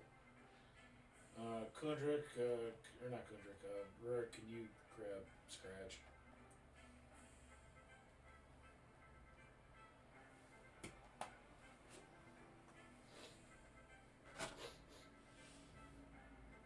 Rurik?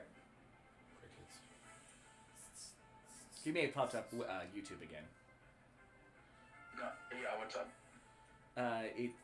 Need you to pick up the heavy Go get dwarf. Scratch and go hand him to the guy at the door. The thing at the door. We'll go with thing at the door.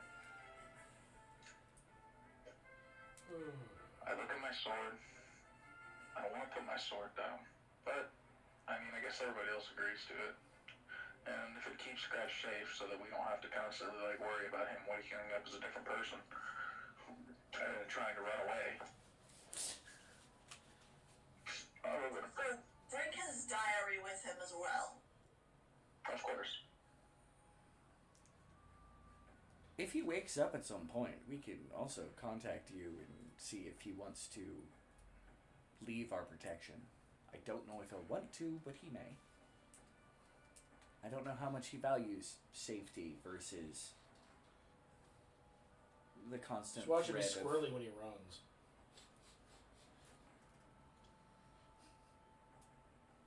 Understood. So you come out with Scratch. The guy's sitting there, he's looking like he's ready to pick up the Amazon package. Hand him the Amazon package. It just kind of effortlessly kind of lifts him. And in fact, it's almost like there's additional arms that come under like his head and his legs that kind of flatten him out as he gets picked up. I'll do it so reluctantly. Say what? I'll give it reluctantly. Okay.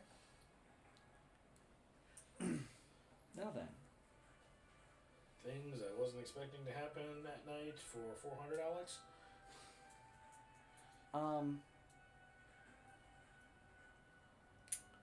Your prudence has been noted. And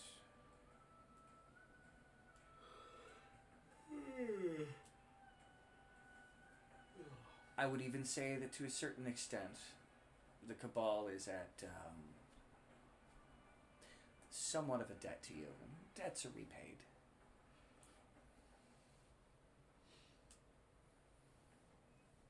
Sweet, I love having eldritch beings owe me money. Right. And it leaves. Let's see if we can get every one of them to owe us something. As you guys walk it out, it's almost like it doesn't know what legs are for, because it just kind of slides across the deck. It just kind of goes like thud down the steps, and then slides across the dirt, holding Scratch. Like a physical slide, like leaving like paths in the ground. Not a float. It just... Somebody's gonna have to repave that sidewalk. It's not like leaving like massive ruts, but... So weird. I go back into the bedroom, hang my weapon belt back off the end of the bed, and go back to sleep. I am going to pet Shadow and the Mimic and, Shadow, who has reappeared again. I just picture her wearing the Mimic like a hat. As it tries to eat her head. Yeah, slowly, just like it's like nomming on the top of her No, head. the Shadow and the Mimic have probably tried eating each other. Let's be honest. I think it's actually more likely at this point, with them both being respective babies, they've probably played. It's probably been an experience on learning how each other plays, but kind of like when you have like a rabbit, a chinchilla, a cat, and a dog, they learn how to play with each other. The boule ends up with a Mimic stuck to its face, and it doesn't know what to do. It's like a cat's head in a bag. They probably play when they're around each other, because they're both willing to play, except for the the mimic keeps getting fed hams for some reason, and so sometimes it's way too sleepy for its own good because it keeps eating. I don't know where those hams keep coming from. Feed the mimic hams. Solomon. No idea. I'm in. All right. So I slide the ham underneath my bed. Next morning comes along. There's a note sitting on Scratch's bed.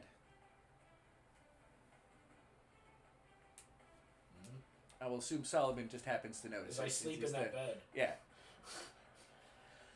My bed too. I had to write this in a hurry. I don't know how much time I have before the thing starts chasing me again. The weird lady said I might be relatively safe. Thanks, guys. I'll see you around.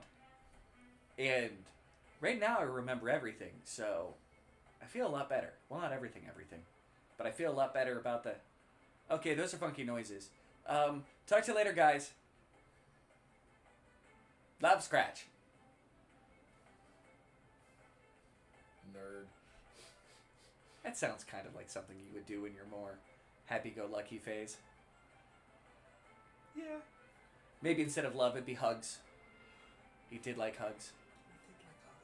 Hugs. Hugs, Scratch. I hand the letter to the next person to read, and then I wander off. All right. It's time for my early morning whiskey.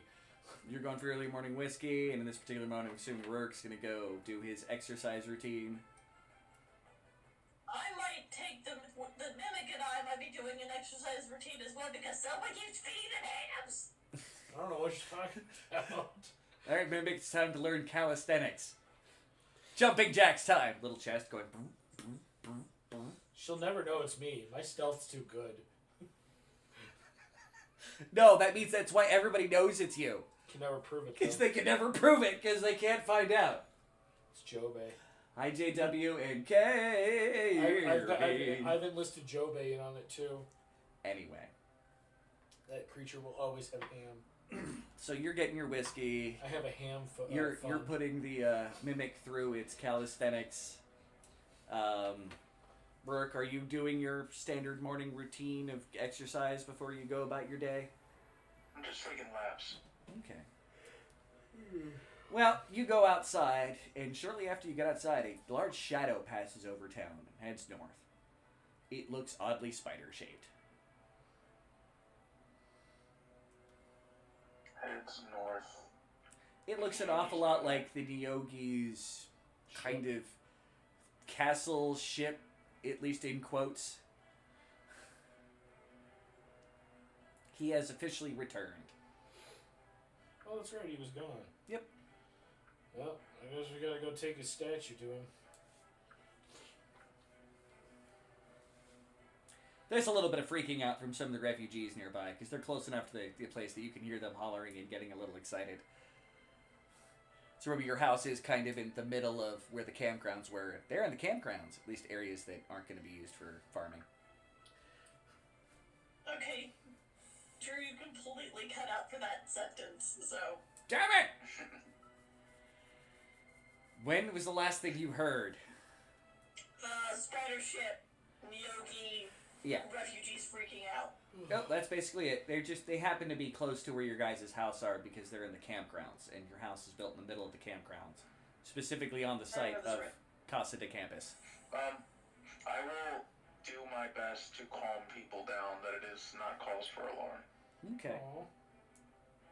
The original voice of Alfred from the animated series passed away. Oh, I'm sorry to hear that.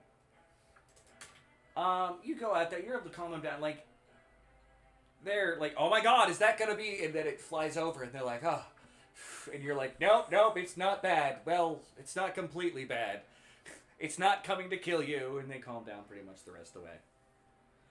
A couple of the people that look a little rougher around the edges eyeball you as you're trying to go out and calm people down, but that's about as far as it goes. Look at him. Got a problem boy. Because it is very clear that some of those people who are out there were prisoners for a damn good reason. I shoot those particular ones in the kneecaps. They haven't done anything that you know of yet. They're looking at me funny. Anywho. Don't we have a Yogi slave? Isn't it, Craig's? Oh yeah, he hangs out in the house. Forgot about him. Yeah, he does cleaning and whatnot. Because the bard doesn't do any house cleaning. Ha! Yes, you effectively have a Neogi maid. Much to its dismay. It also lives in the basement. Just not in a room. It's just got like a little cot in the Stuck basement. in the corner. It's on one of the slabs. Every morning, Cougar comes up with a Evil, broom. weird monsters in the basement. Yeah, I figured that it wouldn't be getting trained by darkness so much as it's a fully sentient living being. Cougar every morning just hits it with a broom to get it out of the corner.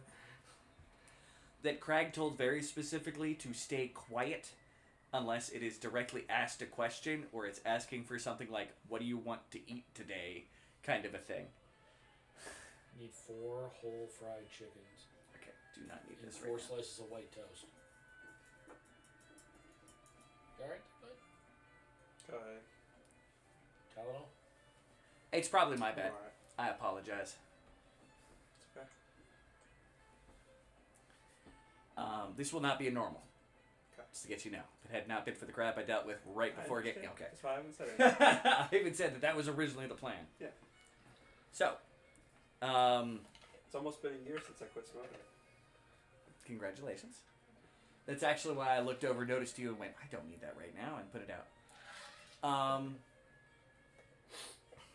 But yeah.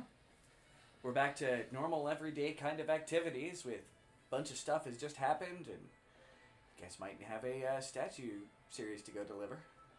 Now we need a replacement party member. He's here. He's ready. Yeah, What? I'm already shopping for a new scratch. No, my thing is, if we're going up north and we're in the middle of the campground, and some of these guys may or may not be criminals, where are we gonna have guard the house while we're gone? Okay. So first off, did I, after calling people down, did I come back in and tell like, Yeah, out and about? to be fair, you have it. This was just... I'm letting you guys know that events have occurred. Like, I expect you to go and tell people or something like that. That's perfect. Okay, cool. I was just saying, by the way, at this point, we have literally hit we're back to normal operation. Sick. Cool. So, Darkness, I hate to break it to you. Our house is not ever safe. There. Even when we're in it, random people flay other people to Kudrik's tables. So, like, at a certain point, we can only defend what we can and just... Kundra comes out of the basement, holding an arm, says, do we have any rye somewhere? Maybe in the kitchen? Second cabinet to the right.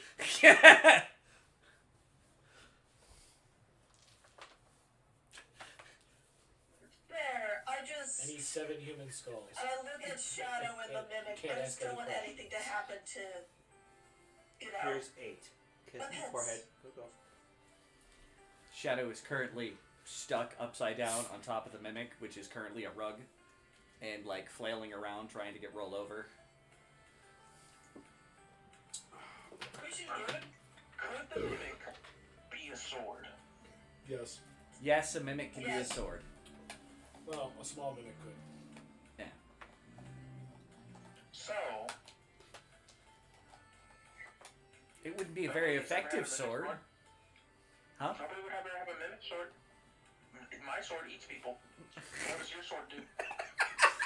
He's like, I've got a chance to get a name for myself. The man with the mimic sword.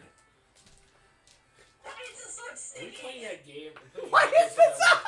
Sword? Oh god, I can't. Why is the sword sticky? Oh, you might get another name.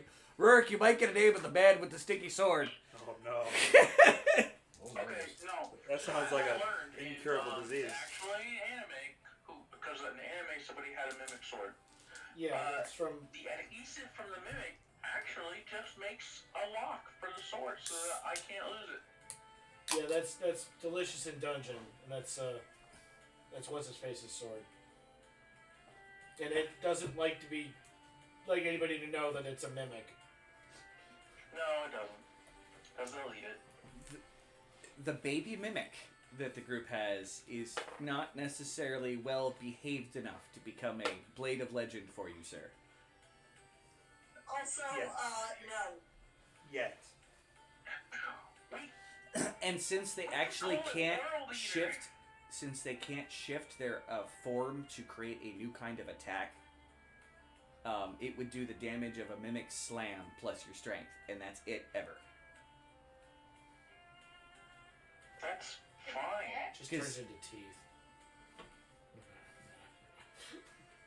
What you guys do with that is up to you. Just saying.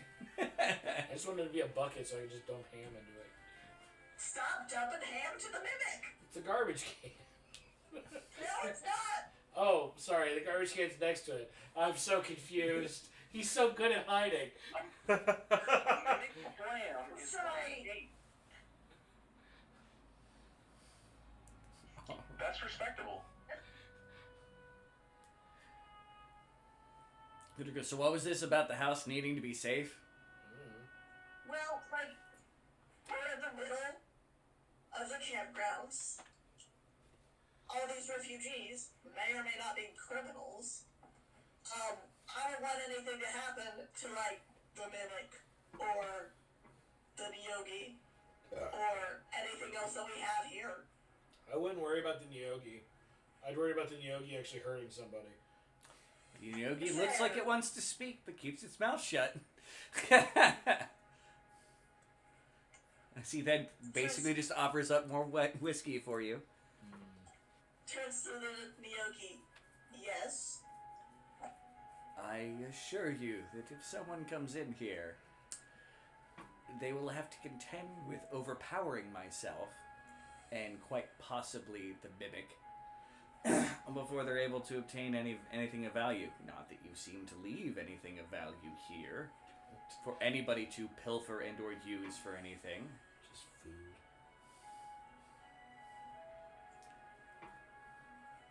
Fair enough. I do watch these things, as I assume that you would assume that I would. Like you left a great treasury here might be a very unintelligent thing, for multiple reasons.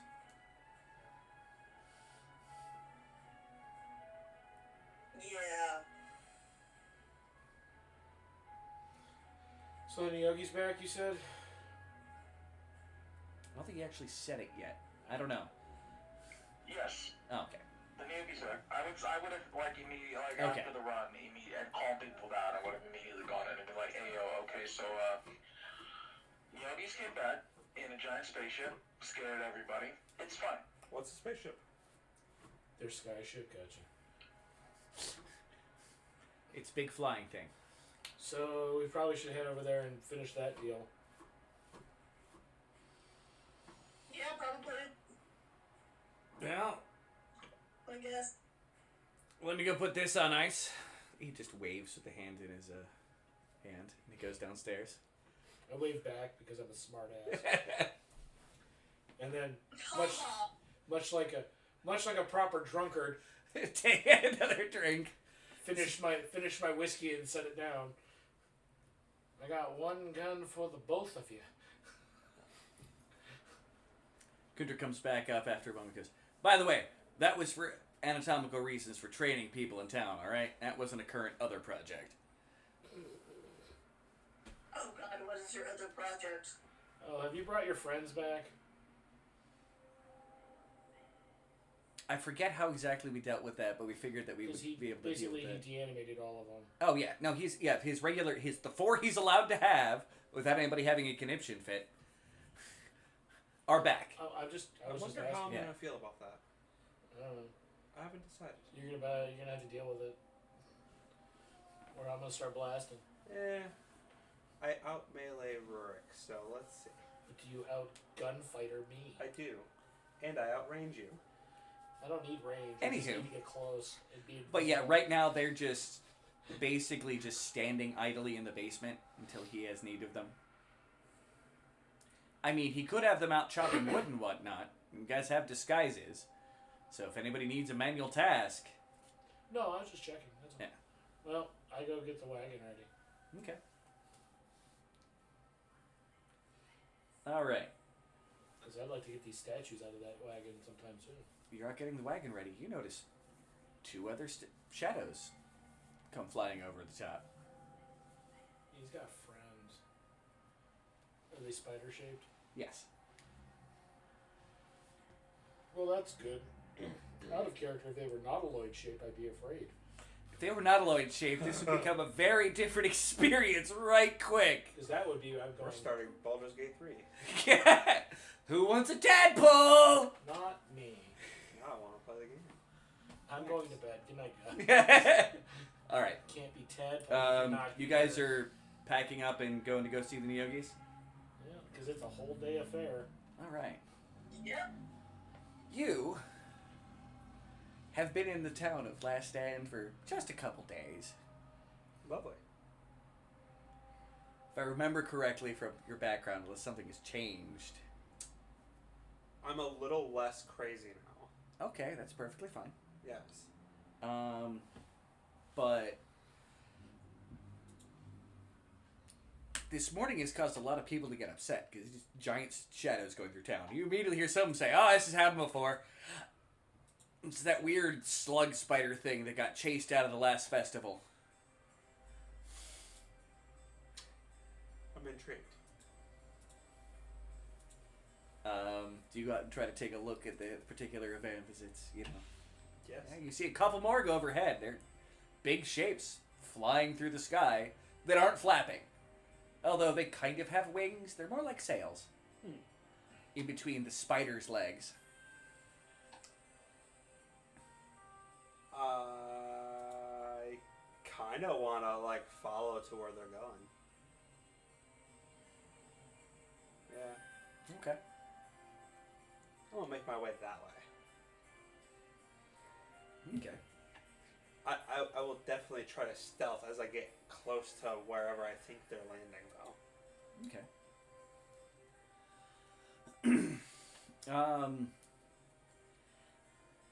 It takes, because you don't know how far away they're going, or, they were moving pretty fast, but it takes you, if I remember correctly, about half a day to get out there. Half a day to get there. And as you get close, you start seeing, first off, to give you an idea, because you remember the original thing, the description, but there's like a specific like hill that one of them has landed on in a way that it's like has been carved out or designed for it, so it almost sits there with a little like castle looking thing on top, and it's the largest of the now 3 of these giant spider looking things that are in the area. One's a very much smaller version of the one that's like sitting on the pinnacle. It's just kind of floating above the ground with a ramp leading down. And there's another one that instead of like having all the spider legs out front, they're splayed out to the sides, and it's kind of like longer and larger than the others. It actually has 2 sections along the back of the spider. They're actually open to the air now. Like it's opened up the kind of ceramic kind of looking thing, and you can see people running around on several decks of the thing like it's a sailing ship.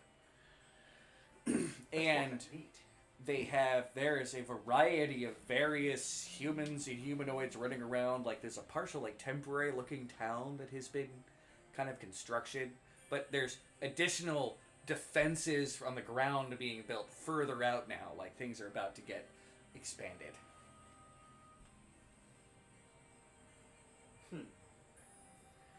And as you're observing and taking a look at these things, you notice that there's someone else from the town arriving. There's a wagon. Taking a look, you actually recognize, if I remember correctly from your background, at least 2 of the people. Yeah.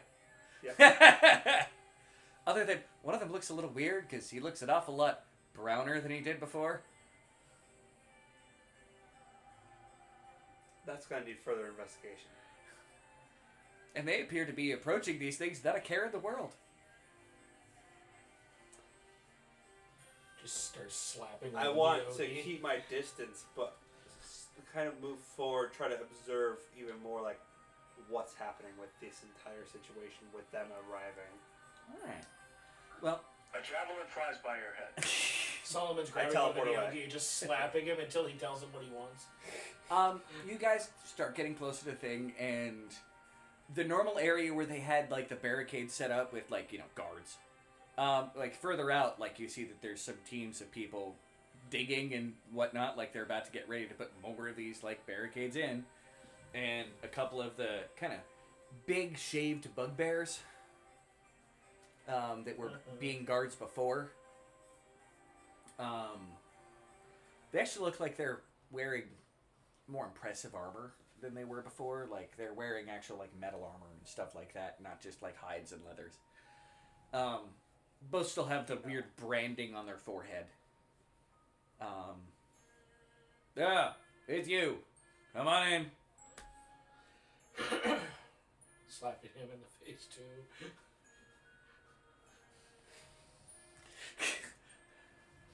Howard, too easy. All right. They get just come on through, boys. And how far away am I from them? A good. What would you consider a good viewing distance, where you can see enough detail to see that those are definitely people that you at least you're pretty sure they're people. Like you can't tell for certain. Like you can't be like it was definitely them, Your Honor. But you can be like, I'm pretty sure it was them. Like 60 to 120 feet. Sure, we'll put you at like I don't know, 95. Boom, number chosen. That's within range. Same. Oh yeah, I can shoot. Fireball. Sorry. Crossbow bolts. I Eldritch do Spear. have a fireball, yes. That's what I was thinking. Remember, Kundrik doesn't use fireball. Weird. He's flammable. Darkness, chaos. Kundrik doesn't really like evocation. He thinks it's blunt force trauma. He's No flammable. finesse. Not as much as he hates enchantment, though. But when the 40 zombies that he currently has in his bag of holding come out, He does not have a bag of holding. I believe the group has one, but he does not have one. well, we have a bag of some kind of holding. Yeah, a bag of some kind of holding, yes. Do I see any way that I could potentially pass off that I'm with them going in? Provided that they didn't notice. Them. Or If them. the group didn't notice you, all of a sudden, like, sneaking up behind them, then yes, you probably could. I feel like they're looking forward and I got my hat like this. You know what I'm saying? Better Like- hope I'm too busy slapping It's like, slapping people around. They are the only ones. They're literally the only ones on the road being let in. No one else is approaching this place. They're all I scarred. want to try. Go for it. Alright, what am I rolling? Stealth. Stealth? How Give that to does you. a 27? I'm pretty sure that beats out everybody's passive, and they're not necessarily keeping an eye out. Not by a lot for me. What's your passive? 25, isn't it? Or 23. 24? 23. Damn. He rogues get expertise, and he could have easily expertise fucking perception. He prefers to be the thief, not be thieved. Yeah. Locke was very much that way too, because he got into competitions with other thieves. They would steal each other's pants. We were both butt naked by the end of it. We couldn't tell who was stealing what, but we stole it all. Lots of thievery, left, right, center, up, down, And that A, B was- stars. And that was only because I had a problem Into with. each other's clothes. Well, they couldn't do that because one was a human and the other one was a halfling. Yeah. They were well, both just really good thieves. Me and Sim really had problems with each other. Because he But- knew I was good, but he also knew I kept on telling everybody, I'm not a thief. Anyway, yeah, you sneak up behind him, and the various workers who are there digging the ditches don't care, and the bugbears don't seem to notice. Like Yeah. you sneak right up. Like if you were just trying to walk up, they might be more active, but there's some people passing. You just Alright. Now, one's inside. Is there a way I can athletics my way under the carriage? And just like, like Mission Impossible. Probably right. Psha. I will let you give you an acrobatics. Okay. But I will also give, depending on how well you do in the acrobatics, a thing for like 2 people on the wagon to possibly notice you. So go ahead and acrobatics me. 1. 14. Oh. Was it a 1? No. Okay. No, that was a 9. Darkness and the Bard Poor Bard. both have a chance to see if you're coming out. So go ahead and give me an active perception. 21.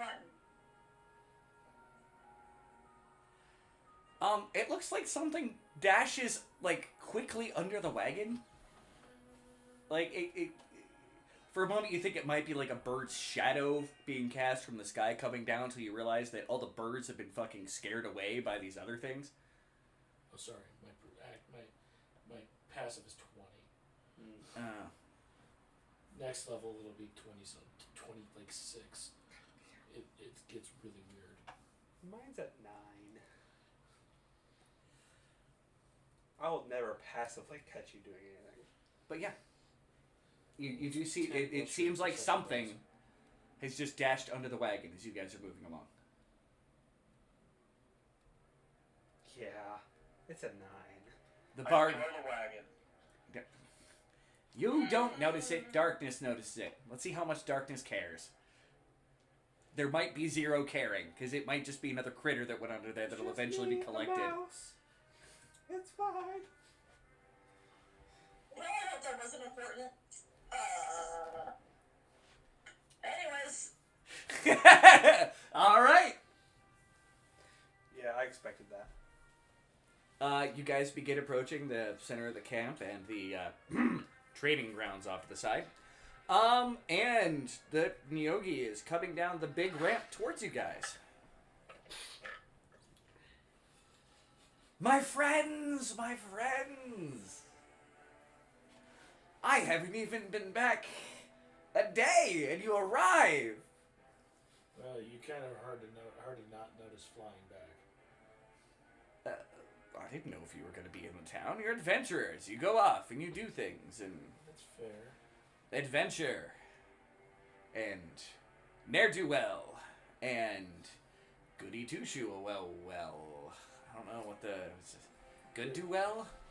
You're fine. We have what you asked for. Oh, excellent! Thank you. My fine prime examples of your various species and genders.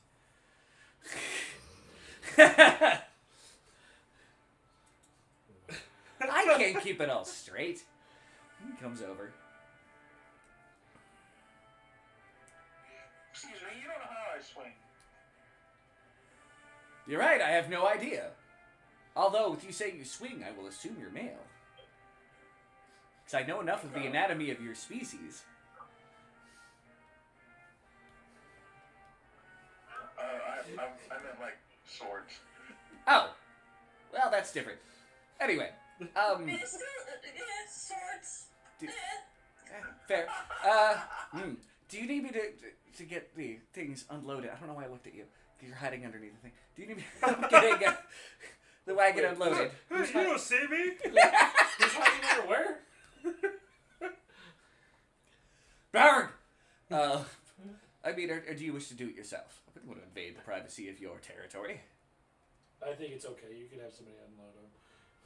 He clacks his little pincers and a couple... I'll save Rurik's poor back for needing a brace.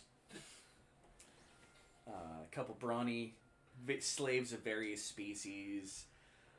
One looks like a blue elf. Another one is a couple of them are humans. He doesn't have any of his Umberhawks come over. These are just, his other friends.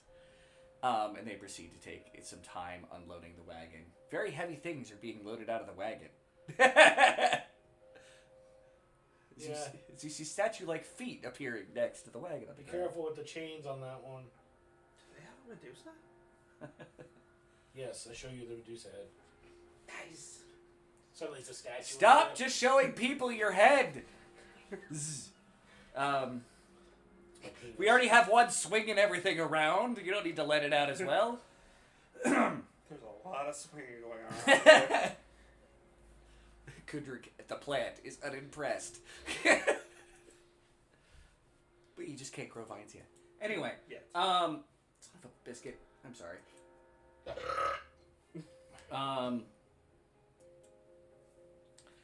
The Yogi kind of like jumps up on its spidery legs for a moment and claps its little pincers together. Ah, these look excellent. I see the rumors that I've heard that there's some of the curse that remains that gives them a timeless appearance. They're all fakes. Ah, this one comes to the heart. A parent trying to guard its spawn as most likely something horrific is bearing down upon them. Child! Yes, child's the term. Spawn also works.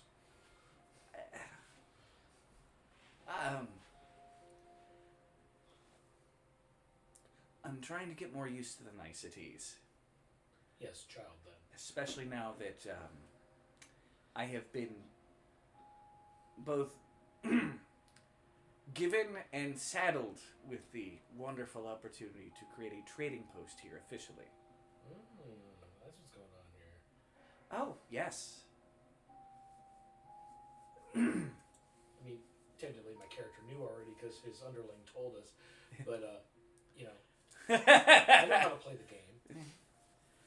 Ah, well then.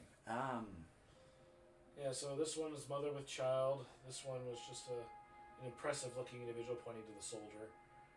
And then this one here was chained to a tree. Are your children bigger than you?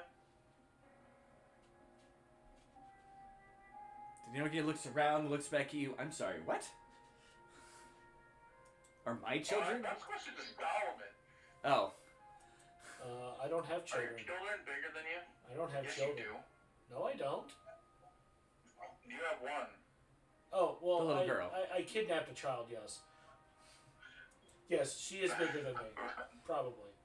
So I'm dealing with traitors. She's and like a 9 or slavers 10-year-old. I don't remember. and kidnappers. Oh yeah, I tell the Nyogi at the house about that with the child. I figure during some of the time off, there's an agreement reached with. But I also offer him treats if he does good. Not like the whatchamacallit. I offer him things that the Nyogi might want, like trinkets. Yeah. Right now, that Nyogi's happy to be a servant at the house because if he goes anywhere, he may get captured by this Nyogi and he'll be very dead. So he's happy being a servant in the house. He'll become somebody's lunch. He's just stuck being silent unless given permission to talk most of the time. Yeah. Anyhow. All right then. I mean, these are fine specimens. I mean, technically, I said A statue, but Well, we figured more the merrier. Yes, and you've brought me 3, 4. I mean, I suppose I could keep one of them as an oddity and just keep the rest in a different sort of collection.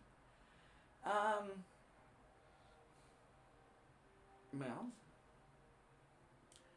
I said I'd be willing to pay well.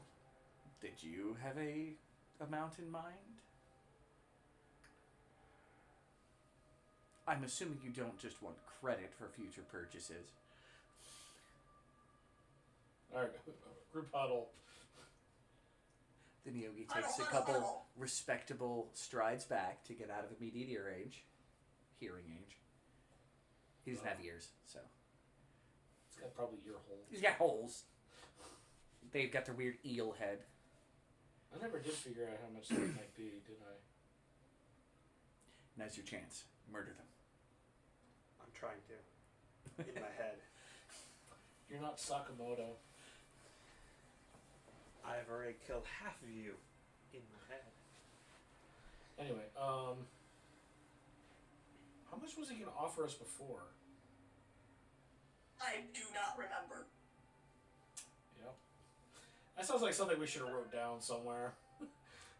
He said he'd I pay was well, making offers like... before for slaves.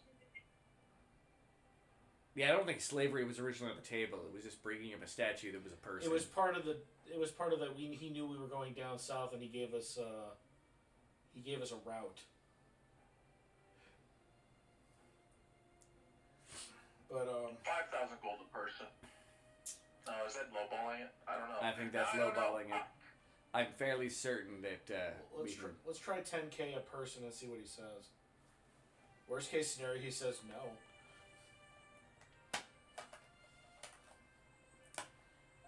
If he's just gonna use the others as slaves, I don't know. Does he have the ability to make them people again? I don't know. If he does, maybe we just trade him one because we said we would. So he has his art item. But I don't know. It's not like we have the ability to turn them into people again.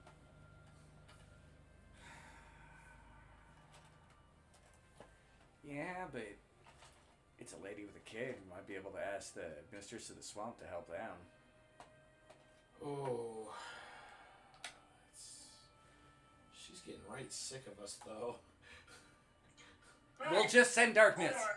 Well, I knew. She kind of has a soft spot for you. I know her slightly. We haven't asked for anything in months. It's because we weren't home. No, we were home for 3 months. She did also tell us that we should probably not be seeing her for a while. Well, yeah, she's awful worried about us stinking too much like her if we gotta deal with the rest of these jerks, but we haven't found another nice one yet. Oh, yeah, well, we sent the last nice one we found back home. Yeah. And the only other nice one we've dealt with is... I know she hates me, and I still call her the nice one. Well, I mean, the what's his name up in the north was really nice. Visitor. The badger guy. Visitor was his He name. was really nice until he almost tried to kill us. Badger guy was kind of scary. You're talking about the one at the temple. The one that also looked like the guy in the south that helped us out that was creepy. He said he met another... Oh, well, I don't know. Anyway. Yeah. Well, I'm just saying. I don't know if I'm completely comfortable with selling slaves. Well, I guess I could just sit at the house. We can... We're adventurers of ne'er-do-wells. I'm not saying we can't find somebody to fix them. I just don't know when. Well, let's see which one he's interested in. Okay. It's probably going to be the mother and child. We get 2 for 1. We'll see. I got an idea. Trust me on this. Okay. Be the salesman. Alright, break. He notices you guys officially break, and he comes up forward. Well, which one are you interested in, specifically? They all have their ups and downs. I mean, the prisoner is a thing of interest, because it's kind of a neat piece. I thought it was quite interesting, especially if you can work another piece of art behind him to replicate the tree. The noble warrior. I mean, he's standing there looking like he's presenting himself as a statue. Like, I'm gonna have to do another up and down to make sure he isn't actually someone having chiseled this statue, just to make sure if that's the one I get, or if you're gonna give me all of them. But the lady and the child is such an emotional piece. It's also the one I would charge you the most for. Explain. Well, one, she was a bit of what seemed to be some sort of religious icon to the people south. And it is 2, technically. I'm impressed.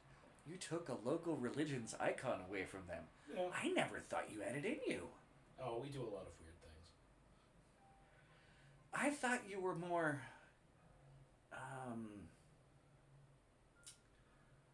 Oh, what's the term? Clacks his fingers. One of the humans that occasionally is just accompanying him. The term, basically, he copies, but he took the... scrupulous. Ah, yes! It's scrupulous than that.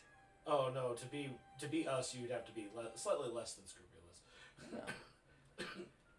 certainly not evil, but we will do some questionable things occasionally. I mean, I may have put the fear of the devil in some What people. you're saying is, because it's a holy icon... No, it's because it's 2. That's why I'll charge you more. You have a merchant man about you yet.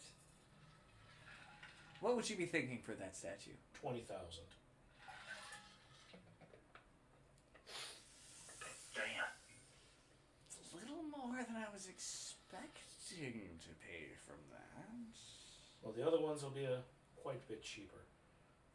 The one that you worry might be partially chiseled, I'd probably let go for 7. And the one that's chained, that one, probably 10. Only because that, to me, is actually the more interesting of the group of them. I mean, somebody's prisoner. Might send the wrong message along the line. Oh, but look at the expression on his face. You can tell that he already knew he was done well and screwed when whatever came and turned him into stone. Might be a good motivator for the rest of my workforce. By the way, the human that's with him, the moment he's like, I don't know if that sends the right message. He kind of does this behind the yogi. Like, you don't want people to know you're a slaver? Alright. The wagger chuckles. The noble commander. He's the cheapest one. He does look also impressive, but that's a different story. I'll have to have him taken another look at. We may have a deal for him. Say I decide later and you still have these in your possession, if not found another seller for them. Would the prices still stand? Depends. Depends on what the going market at the time is.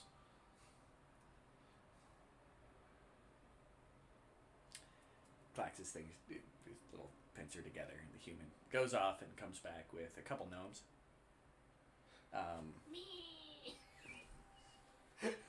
And they've got full, like, craftsman, artisan kits. They're all wearing, like, goggles with jeweler's loops all Yep.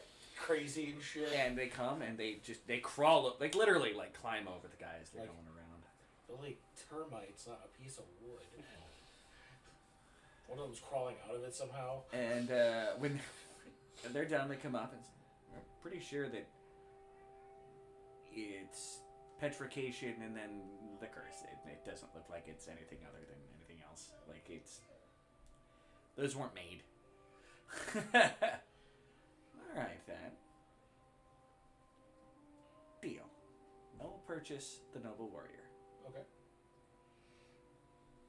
It'll go great with the rest of the palace that I'm building. Excellent.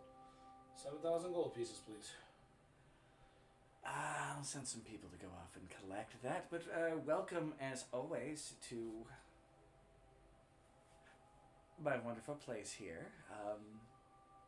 Any other business that you want to do here, or should I just set up some nice little guest rooms so you don't have to hurry back off to your town? You're always welcome guests. You know that. I suppose, I look at the rest of the group. You guys want to stay the day and then go back tomorrow? I mean, it is a full day's journey, so we might as well just stay for the Well, night. it's a half day. It's a normally. half day. It takes us about 4.5 hours to get here. Kundrik shrugs. I don't know how good the battlefield is time. It was nice before. Could we have a little assistance putting the statues are not? Oh, you don't have to lift a single finger here to do any menial labor. Pull out my whip. Just- Get to work, He slaves! just kind of gestures, and his slaves come over and load them up. I don't own a whip. You know what? For additional, he tells them go get some cloths to wrap the statues in to help insulate them. He puts them kind of back on there. See, I told you guys I had it. All right then. I'll have a feast made ready for you. It'll be short notice, but I'm sure my cooks can kick up something that is both palatable and eatable by you. We appreciate that. How was your trip? Exhausting. Oh, same. It's Nothing but politics and cannibals. there's been some changes and some things, and elves are elves, and that's causing a problem. I see you have some friends as well that arrived. Oh, yeah, it was decided by the... Yes, let's see how he skirts around him not being able to tell us details about certain things. I just got an invite to play Team Sonic Racing. That's not going to happen. In fact, I'm about to close out Steam period, just so that stops.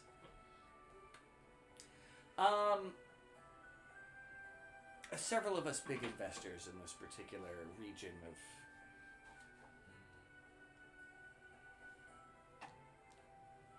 the prime material, we'll say.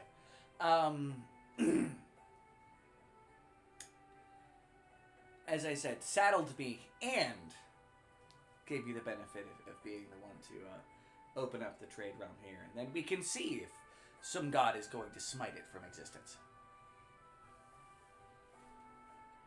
So you can understand my frustration? I believe I can. It doesn't look like anybody's going to do anything, but, you know, with the increase of possible trade and profitability for this world, of course the elves are going to want to try to get in our way and be a general nuisance. Practically pirates. Nobody likes pirates. Except for other pirates. No, even they don't like pirates.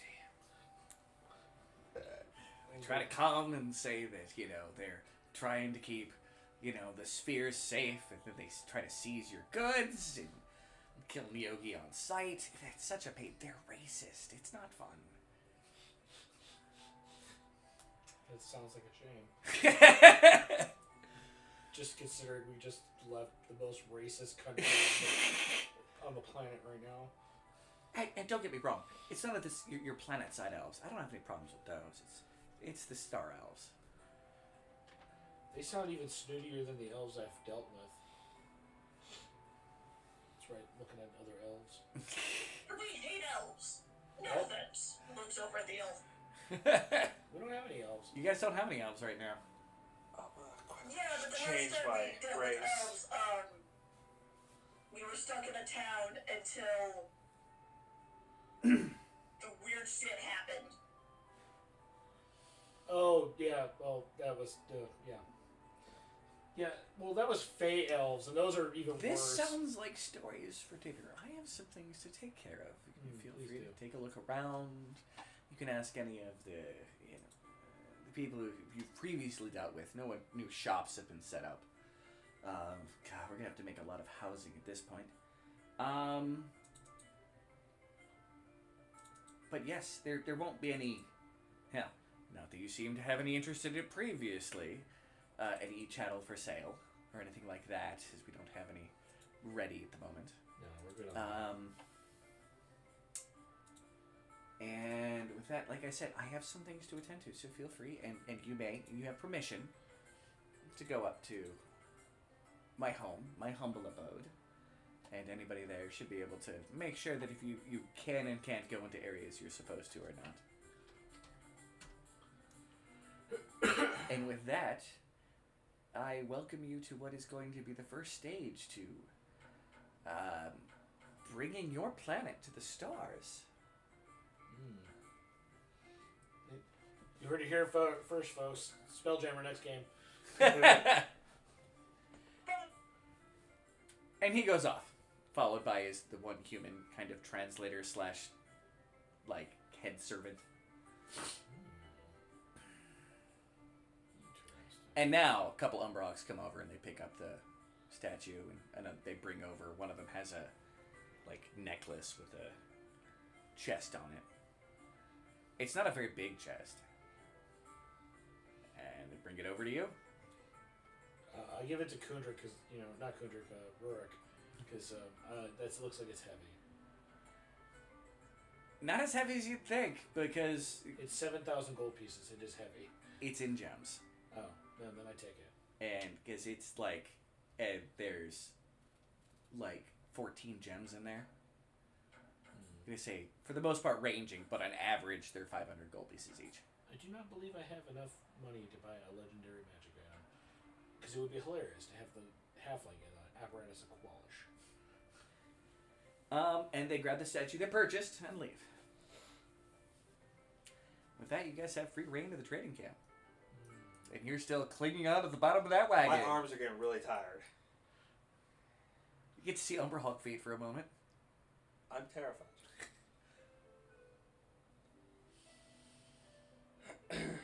Alright. Well. Do we need any supplies or anything? Because I don't remember this camp having much to look at. It's got a lot of magic items. Well, yeah, but I think he has to be around for that because it's in the underside of his bug. I don't really think we need anything in particular. I did my shopping. Nah, not really. When we get back, we'll store the statues in your lab That sounds fine. so that there are no chances of something weird happening to them. Well, I'm not so worried about getting the prisoner unchanged. You are right. The woman and child might be the best one. And we do have a fairly possibly easy option for that. You guys keep cutting out. I'm so sorry. I'm He's probably basically saying that, yeah, we can probably get the woman and child fixed. I wonder how long ago she was turned. Because the prisoner was probably about 450-ish years ago, so just before the calamity that really shaped our existence now. Whatever that is, because I still haven't found anything, and anyone who's old enough to know is not talking. Not talking. Well, guess we could go up to the bug and hang out in comfy chairs. They do have comfy chairs. 2 comfy chairs. 2 Oh, comfy they have chairs. beverages there, too. Yeah, they do have beverages. Ooh. All right. To drinks. I don't mind if I do. Be a minute. I'm gonna go check something with the wagon real fast. You're checking the wagon? Yes, I'm checking the wagon. Something went underneath it, and I'm not sure if it came out or Drinks. whatever. Kundrik just starts walking away. She's looking for another pet. That's literally why Kundrik was just like, drinks. Assuming that there's like a raccoon or a squirrel under there. We're gonna have enough for a rare item. She's got to do this 3 minutes before I have to leave. I'll get that stealth roll going. You going up to get drinks? Rurk, are you going up to get drinks? Or are you hanging out with darkness? I wonder if Rook has discovered a drinking habit with ever since the trolls, and then he's been hanging out with Yes. Doctors Guild who just like drink all day. Yes. I wonder if Rook drinks now. Yes. Probably, to be honest, unless you've decided you want to not be a drinker, you've been heavily hanging out with a lot of heavy drinkers. Yeah, exactly. So yeah, I think I will go get a drink. Alright. So nobody who knows you is gonna be there! Alright, darkness. The bard is clearly gonna go get drinks too. 'Cause I mean, of bard. course. Oh, yeah, probably. He's probably gonna play a happy little song.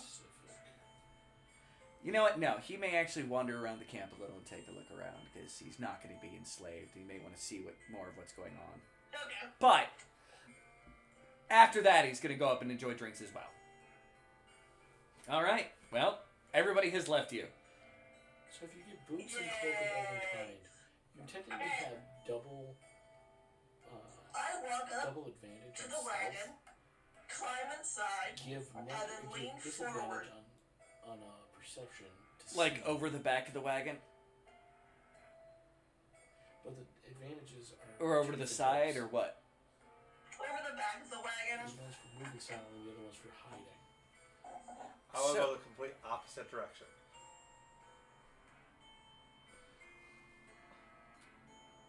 Give me a stealth at disadvantage. And you're going to have to give me a perception. On. That was a net 20. Am I rolling anything, or is... Yeah, you give me a perception. I'm rolling... You need to roll a perception, Darkness. I went from nat 20 to a 2. Perception. Okay. That is a 11. 27. She's definitely gonna see you. You see that there was indeed something under the wagon. It's, human Running away. of some kind. A very tall half elf. Very tall. A humanoid creature. Very humanoid. Who immediately tries to skitter up the other side of the wagon as you poke your head down the back. But you see him there. I sit up. Turn around. Hello. Are you climbing up the wagon? You're just trying to bolt after that, or where are you going? What's the goal? Do I notice that she noticed me by the time that I'm like skittering out? Give me a perception. I don't. 11. No. No idea. Well, then I was fully intending to climb up and in. So I'm climbing She up. turns around, and basically, as you're climbing into the wagon, your eyes lock. So, what's your character's description? So, you are face to face with a half elf who is approximately 6.5 feet tall, weighing at about 170 pounds. He's very extremely thin. Life. He's thin for 6.5 feet tall. That's why I'm trying to give you the advantage by saying life. So Anyway. Scott. Okay. Scott, yeah. But yeah, just like Scott, Oh, he has musculature. He's just... Unlike Scott. Scott's got muscles. Scott has muscles. He's just not. You just can't see them underneath the sinew of string that takes the whole You length can't of see his that with arm. the fact that he's always wearing Oh, fair. 15 layers Anyway. of clothes. He has... Kind of like Seth, yeah. The sides of his head are shaven, roughly, and he's sporting a mohawk. A short mohawk. And he goes, ah, fuck. So, what were you doing on our wagon? Oh, is this your wagon? I didn't notice. I thought this Yeah, was I saw my wagon. Oh, look, there's my wagon over there. And I start walking away.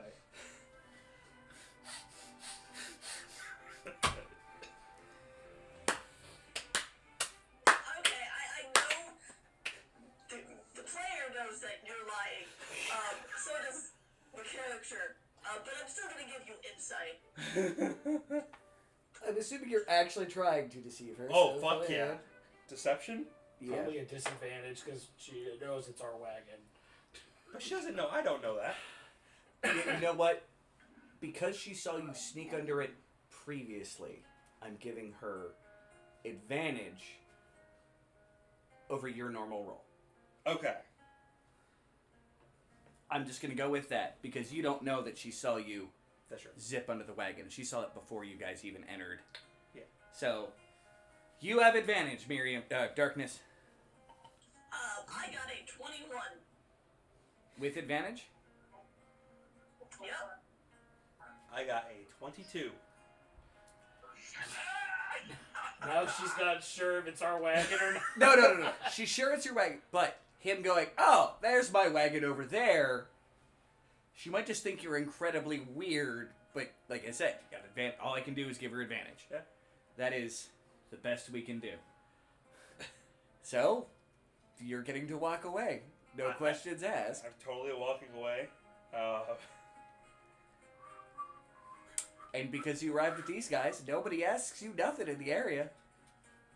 Perfect. So Darkness, how do you react after that? Look, to be fair, all these people up here are weird. there's no wagon up here. They though. got freaking blue elves. Who has heard of blue elves? Fair. Yeah, exactly. Good old aquatic elves. Or they're the sky elves. Oh. But they don't have wings, so it's more like an aquatic. They actually come in various shades of blue to green. But it's the amphibious ones, not the aquatic ones, because the aquatic ones actually can't survive out of water for more than a few hours. Actually, I did know that. Yeah. Because there's two versions. Well, that turned out to be perfect timing because I believe he has to take off. Yes. I am totally leaving, and I don't know where my character's going, but he's totally not staying there. That's perfectly fine. I will give that to you, and we can get the rest of this kind of encounter out the way, and we've got to start. To get a drink. Everyone's getting a drink right now. Then you. Oh, yeah. You could go up the ship and be like, I'll get a drink with them and see if I can do it. But I think this is a good time for him to fade. Whatever, I'll just go to get a drink. I think this is a good time for him to fade into the blackness, seeing he's disappearing anyway. So now when you guys run into him in town, you'll be able to be like, that guy. With 3 people now, not just 2. And I'll be like, oh man, I lost my wagon to some thieving goblins. Damn goblins! Damn goblins, man. Alright, man. Thank you very much for coming along. Yeah, I appreciate it. I had a lot of fun. I appreciate I'm you guys. glad you had fun. Yes. I think I'm going to both love and hate your new character. Haha. I'm interested. Much like to I know love why. and hate all the rest of these characters. Why hate? Why you gotta hate? I really wanted you to whip out Lythandis' voice. Which one? I think he means the completely Not the creepy, fucking Knoll. the creepy Lythandis. I didn't smiling get enough mask of merchant. that before he became Fair. a knoll. All right. On to everybody up drinking. The moment you get up, you get weighted hand on foot, like down to the point of where a couple servants ask you if you want, like, washed, pedicures, manicures, combing, Yes. sheen for your various things. All. They offer to give some light pruning and Full service. whatnot. Like, these people just immediately come on and treat you like kings. Bye, buddy. Bye. See you next week. Yeah. Excellent. I'm gonna do my best. Hand hug, hand hug, hand hug. Good seeing you guys. All right, good seeing you as well. See you guys next week. All right. Real quick before you leave, you still have that box? The Yeah. CSM? Give me 2 weeks and I should have enough for it. Okay. All I'll right. bring it next week. So you check it out at least. But after you guys there for a bit, the Nyogi comes up. Kundrik, first time ever, has his brush hair slightly groomed. The poor slave has to do Solomon's feet. Seems perfectly happy to do so. The slave seems perfectly happy to do so. I'm joking, because Solomon would probably take at least somewhat care of his feet. They're the only pair he gets. Yeah. Anywho, that worked out. Him getting that deception out works perfectly. Ooh. Don't worry, he shall return. But the Nyogi comes up. I hope you were all treated well. By the way, who is accepting any kind of fluff treatment? Solomon? All of it. Pedicure, mani-pedi, haircut, whatever. They'll do it all. It's time for my glow up. Kundrix gets a little bit cleaned up and learns a thing or two on how to do cleaning on a plant. I should buy slippers of spider climbing so I can walk on the ceiling. Darkness? Rurik? Darkness will just get our fur brushed. Okay. That's about it. Maybe trim the nails. It's hard because I generally look like a peasant, a weird fighting peasant, but a peasant. Get the calluses shaved off your ankles, No, they give Trim my your hair, polish my nipples. Nipple polish! Wow. You can, yeah, make sure my hair and beard's cut. I guess I usually get my hair cut on a weekly basis. Probably I don't wear it long. They also ask if you want to be Yeah, that's exfoliated and if you'd like to have some makeup done. Yeah, as long as it's not the JD Vance eyeliner, I'm okay. No. These guys know what they're doing. God's versus the Trump makeup. Anywho. But yeah, so you guys get pampered a little. Or a lot in the case of Solomon. Who comes out looking like some kind of like 1700s dock whore. But well prepped. Ruffled collar. Anyway, but the Yogi comes up. Thank you for accepting my hospitality. I was half expecting you to still just look like worn travelers. Well, I mean, how many places do manicures and pedicures? Really? So, to dinner. Yes. I told him to keep it down to just 7 courses and keep certain things kind of hearty. So a little tear comes out of the corner. Out of the corner of Solomon's eye. It goes, and you should be able to tell which are the dishes for me and which are the dishes for the rest of you. That one's a human head. That's definitely not for us. Oh, I thought humans ate those. Oh, that's ghouls. Anyway, no, Ghouls? I did forget to ask. He looks at Kundra. Do you have any specific dietary requirements now? It's like, I need more sun than I used to. The rest of it's just fine in my hole. Oh, interesting. My mouth. Phrasing. Yeah. But it goes, and as previously, this Nyogi is a master at small talk. Like, he talks with and tries to eke responses out of people throughout the night in a delicate and good way that makes it seem like you're talking about stuff, but you're not, like, giving away information or anything like that. He's just a master of small talk without being annoying. Usually. At least over dinner. So many cool magic items. But you guys get about 6 courses in, waiting for dessert to come out. Oh, I don't know if I can have any more. Oh, I assumed that you might be interested at least a little bit in some of the jellies and, wafer thin. the little tiramisu. You had me at tiramisu. I'll just take 7 pieces, thanks. So, I actually have a conveniently timed question for all of you. Uh-oh. I find myself in need of representatives of this world who are free and not in the chain of ownership.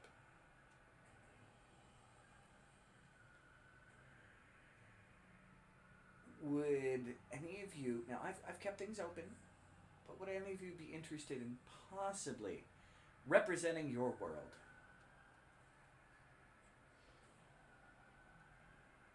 Oh.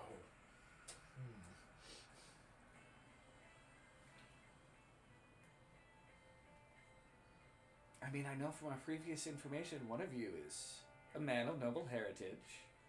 We have representatives from all around, distant shores, and possibly completely different unfindable areas, from what I understand of the halflings in this land. I can neither confirm nor deny what you were saying. But still connected to this world in some fashion, hence your... I can neither confirm nor deny what you were saying. And I honestly, when I found out that I might need something, the first thing I thought of was your group. Although I don't see the divine representative amongst you anymore. I'm hoping that he's fine. He's on a vacation. But still, if I remember correctly, he points at Darkness. You're far from you're from the far north, correct? Me? Yes. And if I do remember correctly, Rourke, you're of noble birth, correct? Okay. Okay. Who's asking? The Nyogi. Yeah, that's what I thought you'd say. I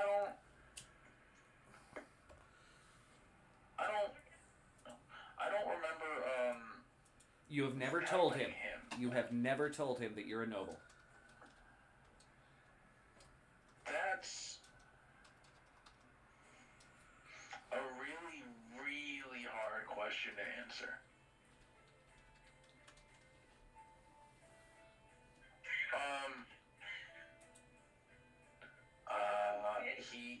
respond with, I suppose I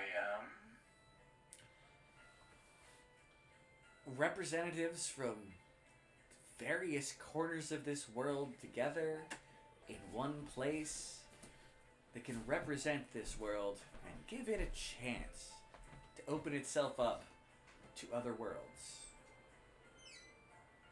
That's what I am attempting to present as an offer for you, that I need representatives to do some negotiation.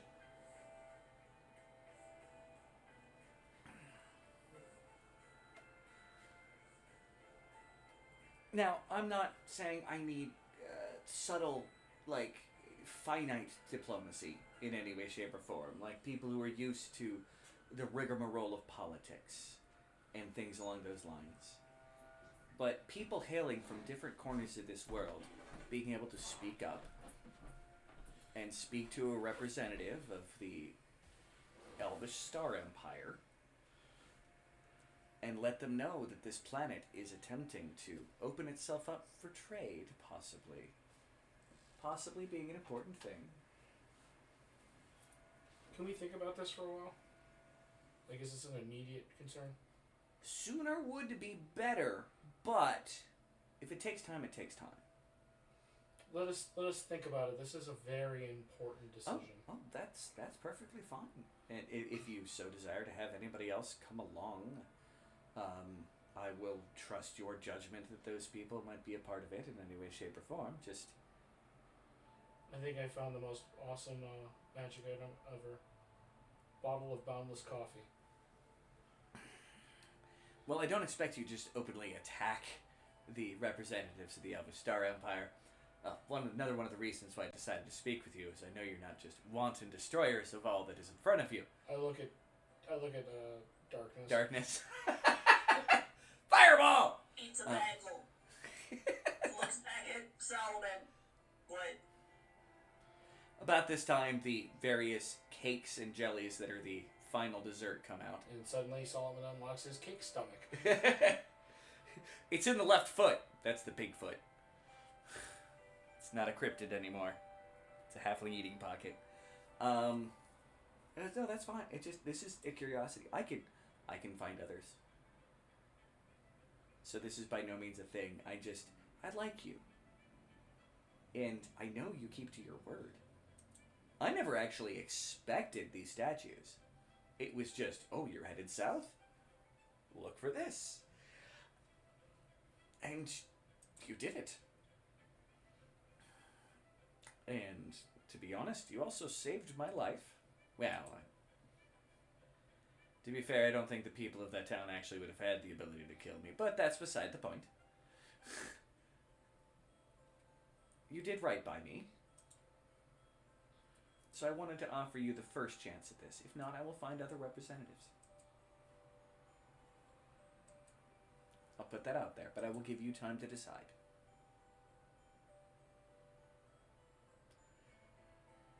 And with that, he takes a little tiny piece of cake, eats it, and then excuses himself.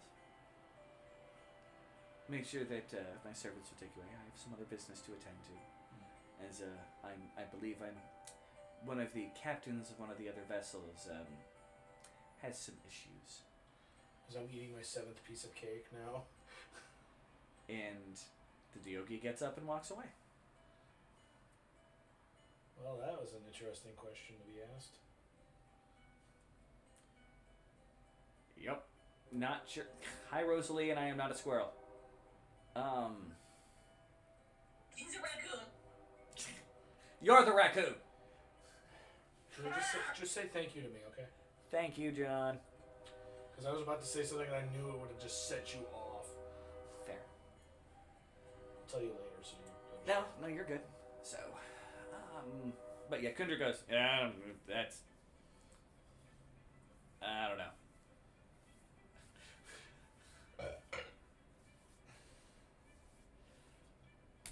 It's a lot to think about, which is the problem.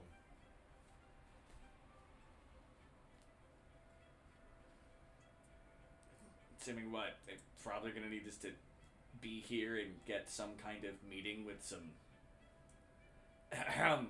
star elves?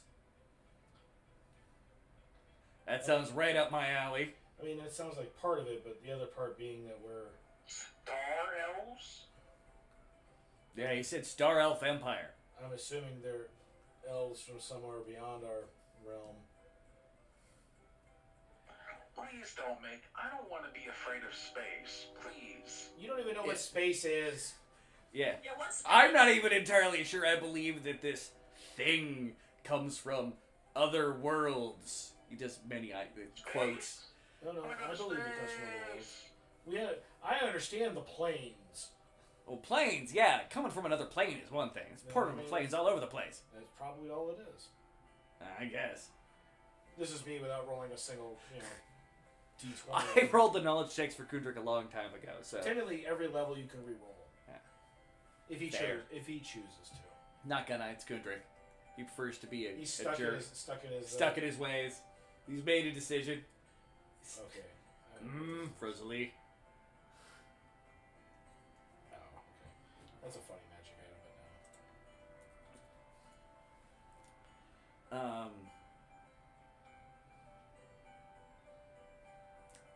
I'm a little annoyed that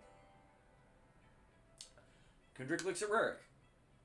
I don't think your parentage ever came into question with this guy in the past.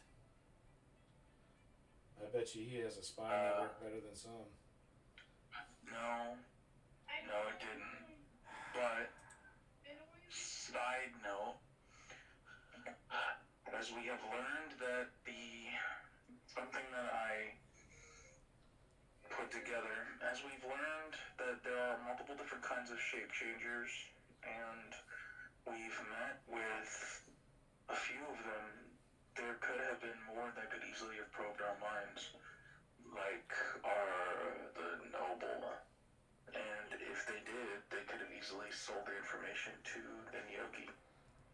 And who knows what he's got laying around here that might be able to do that.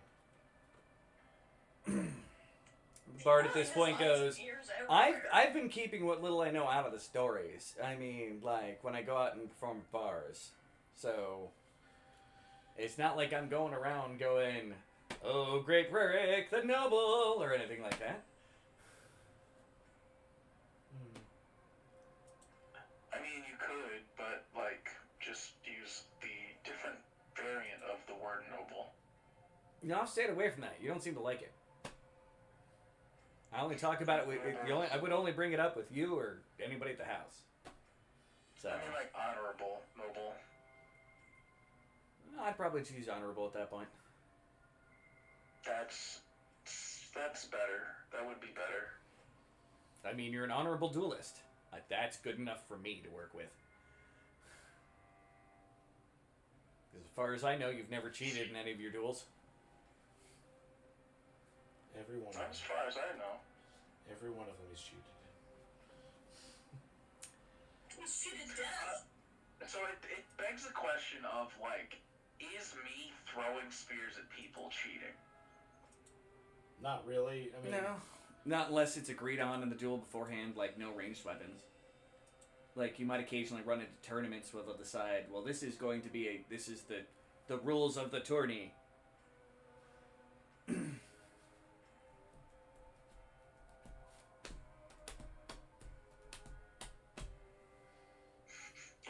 but at this point, it's more... it feels more and more like there's information that we can never seem to hide from anybody as we keep encountering these fantastical creatures that are beyond our understanding. Well, maybe next time we see the Nyogi, we should ask him if he's had any dealings under the idea of trusting each other with that Iron Duke guy.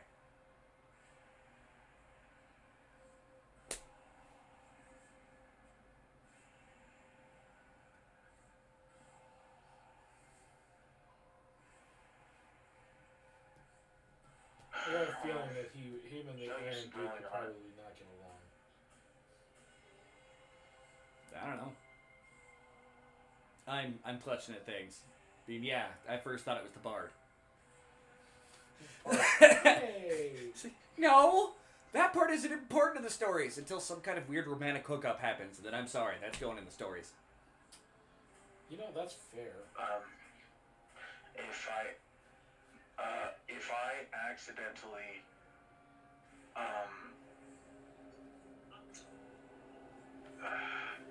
Accidentally fall in love with a fair maiden along the way, it's going in the tail. if that were the case, I will dishonor myself. What? So you will have all of the you can use whatever you want at that point. I'm not talking about brothel tales. I'm literally talking about falling in love with a lady. He's afraid of love, remember? I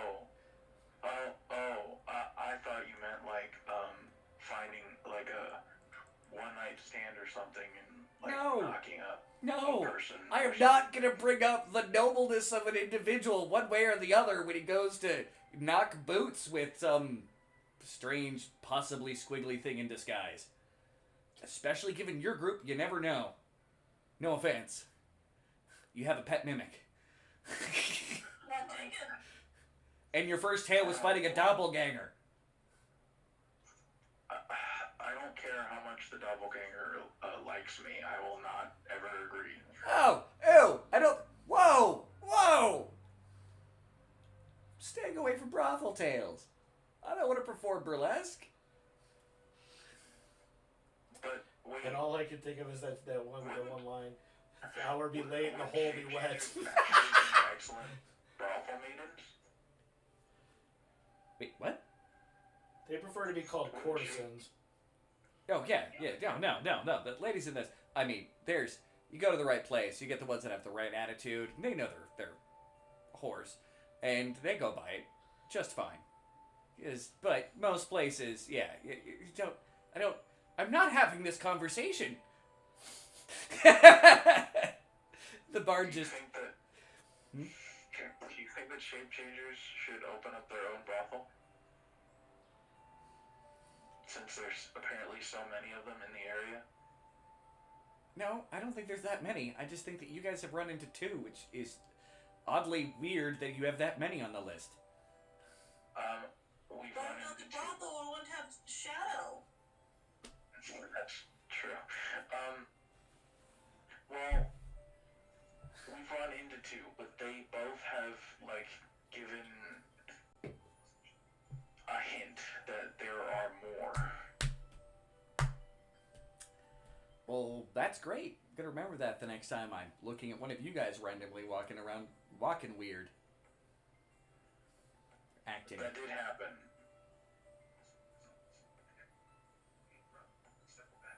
Well, it's supposed to be different if I ever see, the Nyogi fail to not walk on the ceiling. He does that, by the way, not around you guys. He will just walk across the house on the ceiling. It settles it. I'm getting slippers of spider climb. It's weird. It's one of the reasons why I don't like being left behind. The other one is I miss the tails.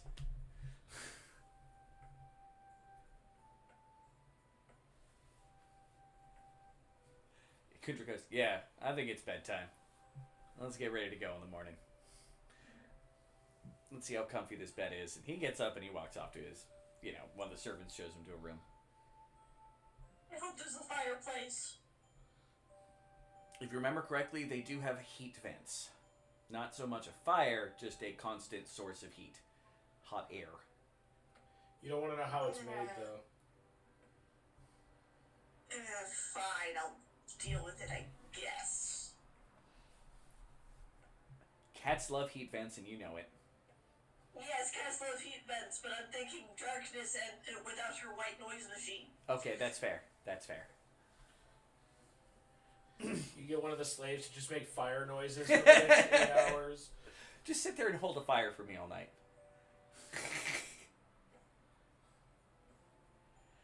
If you really want to get that pampered, you could probably ask one of them here to do something like that, and they probably would try to find a way. Like, they might just build a fire in the thing. Nah, I'll just deal with it. I asked for the Alaskan king-sized bed, which takes me 3 weeks to walk across. 3 weeks. Grown. Anyway, the beds are still decidedly decadent. If I remember correctly, Rourke complained. He's like, the bed was too nice last time. Okay, it's hard when you're used to sleeping on, like, the floor. You know, before that we were sleeping on rocks. To sink into a marshmallow and go to sleep is sometimes uncomfortable when you're used to a stone slab. Fair? Absolutely. It's not, I don't even know if straw beds are, like, good if they're bad. I don't know. I believe in the end you guys have inexpensive feather beds, not straw beds in your house. They're not like fancy, but they're not straw. Can I sleep on a pile of swords? I mean, there's people who fall asleep on beds of nails, so... Can I stuff my mattress with swords?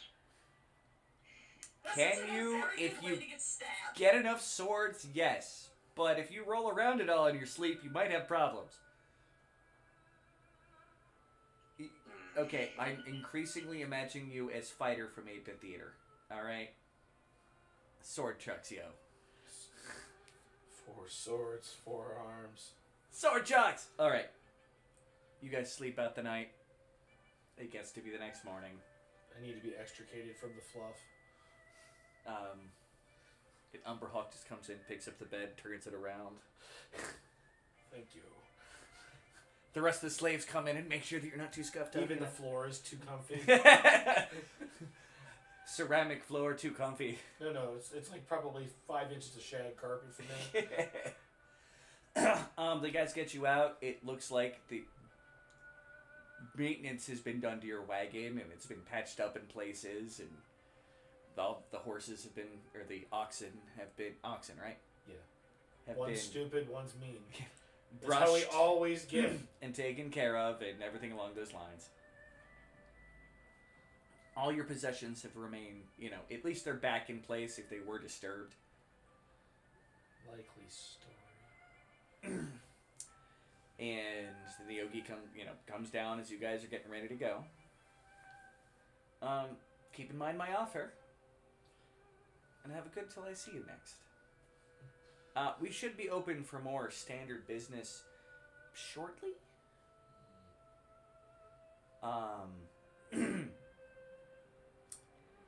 And as previously we talked about, due to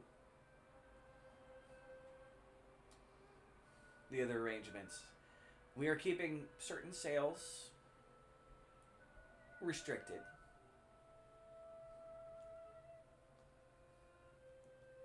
I didn't say I wouldn't do it, but making sure that individuals aren't necessarily, just being dumped on us by goblins.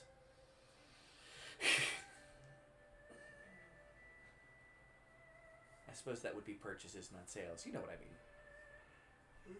mean. Ugh. Sorry. And it bows towards you and goes back up.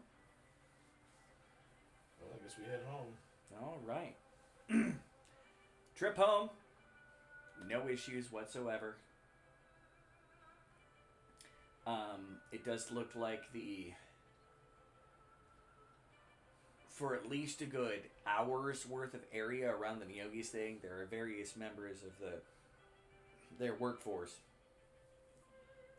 out getting ready for certain things, like even down to just possibly watchtowers and other things along those lines. It may never be as fortified as encampment as the one castle on the plateau, but it does seem like they're trying to at least make the area defendable.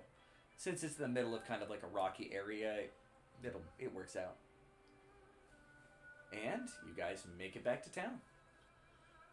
Well, this has certainly been an interesting few days. Yep.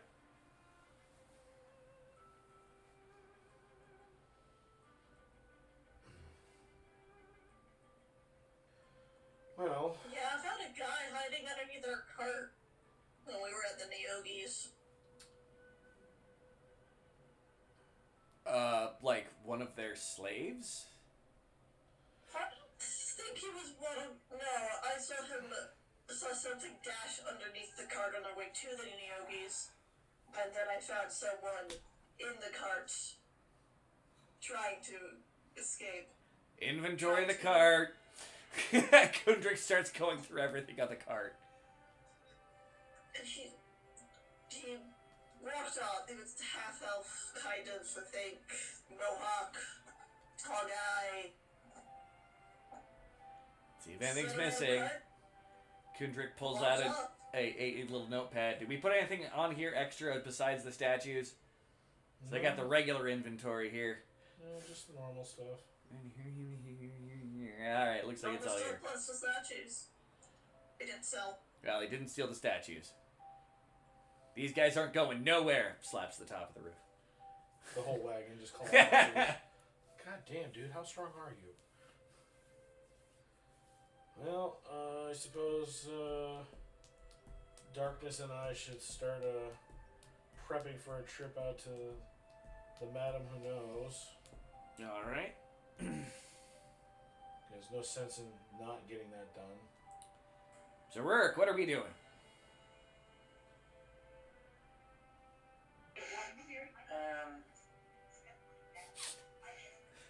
Can I look like a statue menacingly? They're going off for a fun adventure. What are we doing? Yes, fun adventure. The Madam Who Knows doesn't want to see either of us, so what are we doing? Tree ups.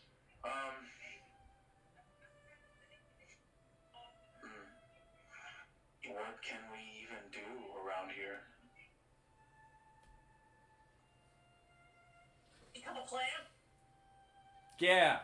Yeah, one of us is already there, the other one was. Yeah, we're kind of like 70% there already, so that's boring. Yeah, Rurik and I, we're sat bros. I don't know. Cause problems for the town guard. I throw fire bombs. Molotov cocktails? You know what? I'm glad I'm leaving because I'm not here for that. Rurik, please don't set the town on fire. Fine. I'll go to the healer's hut and do my thing. You can go play with your hunter buddies until they get back.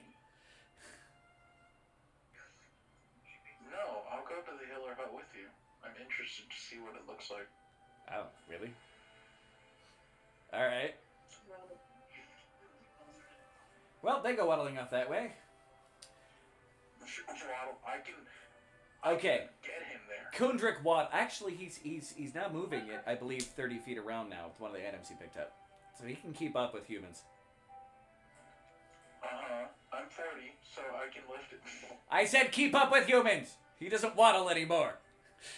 He still waddles. He just waddles fast. Okay, he waddles quickly. His body shape lends to waddling. It's like the penguin from The Dark Knight. I'm still tired, but I do it fast. Or Batman Returns, not The Dark Knight. Alright, you guys go off to see the Madam Who Knows with the cart with the Well, we mother can't and the take child. the cart. You can take it at least down the road to the spot. I figured. Well, I suppose. Yeah. Just won't go down the boardwalk easy. Yeah. No cart on the boardwalk. And Is it moose time or polar bear time? Because you could probably tie one of the statues to me and I can just carry it on my back. We're just taking the one. yeah, well, the mom kid combo. The mother and child. Because she Yeah. won't care about the other one. Yeah. I don't even know if she'll care about that one. But Right. You could. I'm sure you can pick whatever large animal you want and just strap the damn thing on top. Polar bear would probably be easier to do it, but I don't know how well the boardwalk would handle it because you're going across the boardwalk into the swamp. well, they never said you couldn't walk in the swamp on the boardwalk. Fair. Polar bear time. Polar bear to swamp. It's the perfect climate. Perfect. Polar bears, their natural environment is obviously swamp. Perfect camouflage to it. No one will ever suspect it. It's like the one. No one will ever fuck with it either. It's like the one episode of Family Guy where it's like Vietnam and Peter's dressed as a clown. They're looking for soldier guys. All right. Polar bear statue strapped to it. You guys get to the man who knows. As opposed to the normal kind of setup outside, it just has the campfire set up, of course, with a gigantic pot, but no like side tents or anything like that. And then there's the entrance to the hut, which of course then leads apparently under the gigantic beaver's dam. Well, I just find a spot to sit down because I know I'm not welcome. So welcome to just tramps around here. The man who knows emerges from the water off to the side. Shark. As a weird note, as she gets out of the water, she's not wet, because the water almost flees off of her as she gets out. Water just runs. It's like as it drips off, the entire thing drains off. She's hydrophobic. Basically. And she glances over. Yeah. The almost child and darkness. Hello. I figured that was you and not just a random polar bear here. Yeah, that would be really strange. I see you have a package. Yes. We were down in the southern lands and Come forth. So you're not just standing on the edge of the boardwalk before. Hey man, I don't do nothing without her saying yes, because now I know more about it, I don't want to be just snapped out of existence.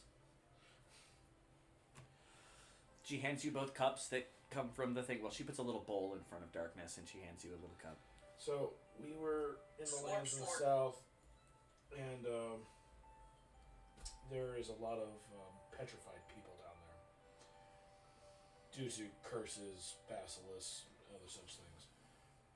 And we found this particular petrified individuals and thought maybe you could help. I helped Darkness get the thing standing up. Okay. And unwrap it. Actually, she comes over as you start doing that.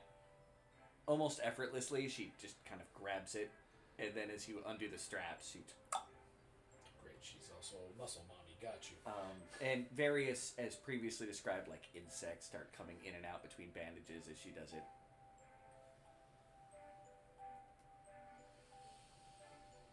Oh, this is interesting.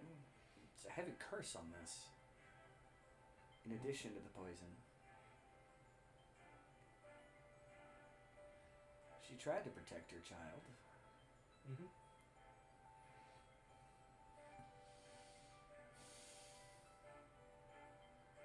She puts her hand on top of the woman's head. About 20 minutes pass as she's just silently there, her mummified hand. So good, I just stand there quietly. This is the only place you'll ever find. Solomon knows how to keep his mouth And then fucking she takes shut. her hand off and she puts it on. Oh yeah, Darkness can say anything, but Darkness is roar roar roar. I mean, she can be personal. Darkness is slurping the tea that the man Oh, yeah. made, Uh, and She ain't being killed me quiet yet. and respectful. oh, I'll help these. They were kicked out of their home by the man that was supposed to shelter and help protect them. They deserve my help. I look at Darkness. You were right.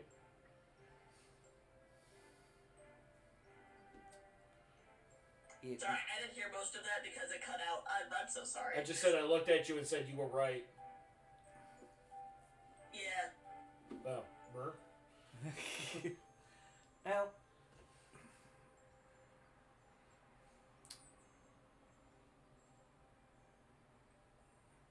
she goes over and starts stirring up the pot.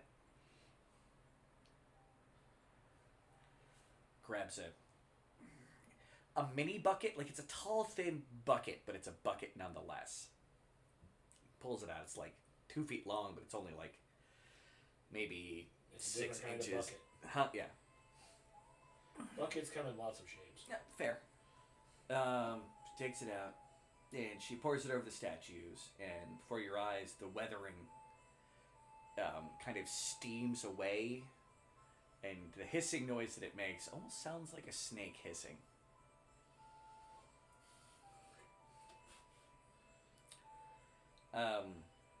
She then gestures towards them in a almost friendly way, and like cracks start appearing in the statue itself, and they come off like eggshell pieces, and her and a child come out, and they start speaking in a language that, well, you're wearing the helmet, I'm assuming. Comprehend languages. You do not understand. Darkness. It's a lot of, oh my god, where are we? Where's the caravan? Speaking or cutting out. I'm so sorry. You cannot understand the language. The only reason that Solomon can understand it is because it's the helmet of My comprehend language. comprehend language. Ah, okay. Like, you catch the occasional word that sounds familiar, like probably something weird like soldier sticks around, and a couple other things, but it's just a really, really, really old common. Let's just put it that way. And the Batahuno goes, shh, you are safe. And she kind of waves her hand, and they both fall over asleep. I will care for them. I'll make sure that they find a place. I was gonna say, if they need a place to stay, we have room. I have people in the town that may be... I understand. I'm just putting that out there. That's all. There's a reason why I collect favors. I get that. I mean, I really should get back to the child at the house. She's probably running that poor creature ragged. Now, She's probably running everyone ragged. out of curiosity, you said statues. Did you just mean her and the child? I mean, technically there was 2 other ones, but they were men. So we assumed you would probably not be interested in helping them. Do either of them seem like they may have come from her group in any way, shape, or form? The soldier maybe, the other one no. Well, from what I saw, you may feel free to break the soldier. Oh, wait. If there was No. another individual... But we don't have the soldier now. The other individual. What happened to the soldier? He got left with somebody else. Alright. Strange. But there was another poor individual that just happens to be a man, so you didn't bring him here. Well, he was chained to a tree. Interesting. And you don't think he would have any relation to her whatsoever? Much younger, 450 years max. I'm assuming she's well before that. At least my general knowledge of things told me that. She fills a bucket, that same little bucket, pulls it out, hands it to you, and pour this over the statue, and, Darkness. Be as friendly to the statue as I was to them, and you'll free the individual. Is there a time limit on this? Nothing I'm aware of. Okay, I'm just. I've never not had immediate use for it. I'm more just asking in case of we get waylaid or something. The magics in there should sustain for some time. I would not drink it. Yeah. I only drink what you give me to drink. I made sure because I did hand you a liquid. And one of the reasons why I deal with you is you are very much a child at heart, even if you try to hide it with that ridiculous beard.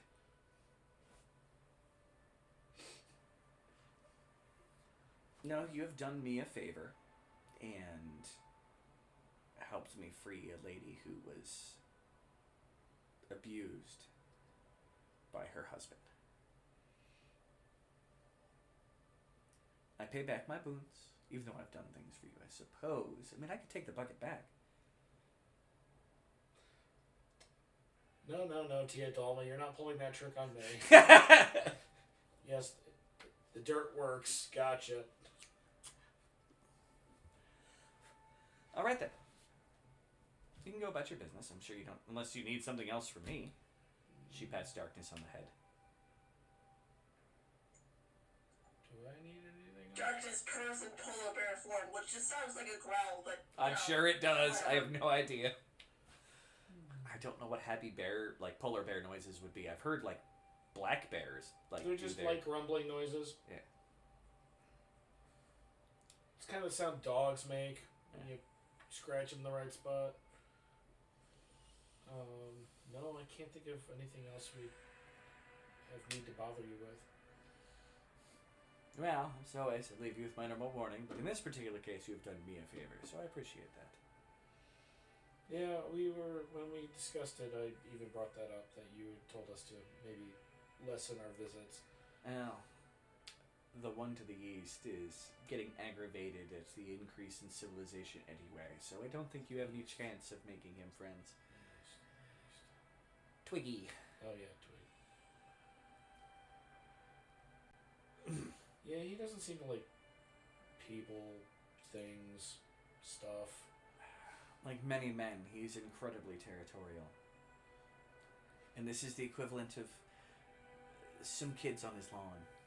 Well, we've been warning the new people in town to not go in the woods. Smart. I don't know what's going on with that town. That was a lot of people that came in. Exiles from the south. One of the border towns past the wastes dumped its prisoner population into the wilds.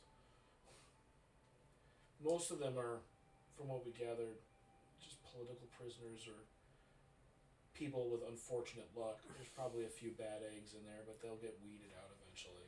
And they were dumped conveniently on the doorstep of Last Stand? Well, they were dumped on the doorstep of the waste, I'm assuming, and they made the trek here. But all the smaller villages to the south don't have the room to house any of them. And there's not really anything north for them either, so... They don't have the hearts to house them. I'm sure they could have found some more room. Probably, and But some of them may move to smaller locations in the future. Last Stand does have a heart, and I appreciate that. It's one of the reasons why I make my abode here. I do have a favor, or not a favor, a question. All right. Bringing up the town made me remember it. The Burgermeister has suffered a heart attack. He's alive, but he's, you know. There have been prayers from several of the womenfolk of that town for his good recovery. Some of which for reasons other than that they are smitten with him. Well, I was going to ask if there was anything you could do to help, only because he is a generally good man who does seem to have that town's best interest in his mind. I will tell you the same thing I told them. I have zero interest in the leadership of men, good or bad. If he was bad, he most likely would have been poisoned by someone asking for favors from me by now. He is an older man, and things happen. Fair enough. Leaders sometimes need to change. If he survives this, he survives this. Well, If things seem to get worse again in some fashion, I may be willing to offer some soothing tinctures. He really needs to change his diet and work out on the regular instead of just lifting weights. Like going on runs understood. and stretching. But no, like most people of his kind, it's all about the amount of brute strength that he can bring forth at any given time, and every other bit of fitness can go to the wayside while I enjoy my drink and red meat. Understood. Maybe you should look at a salad for anything other than something to hide an enemy.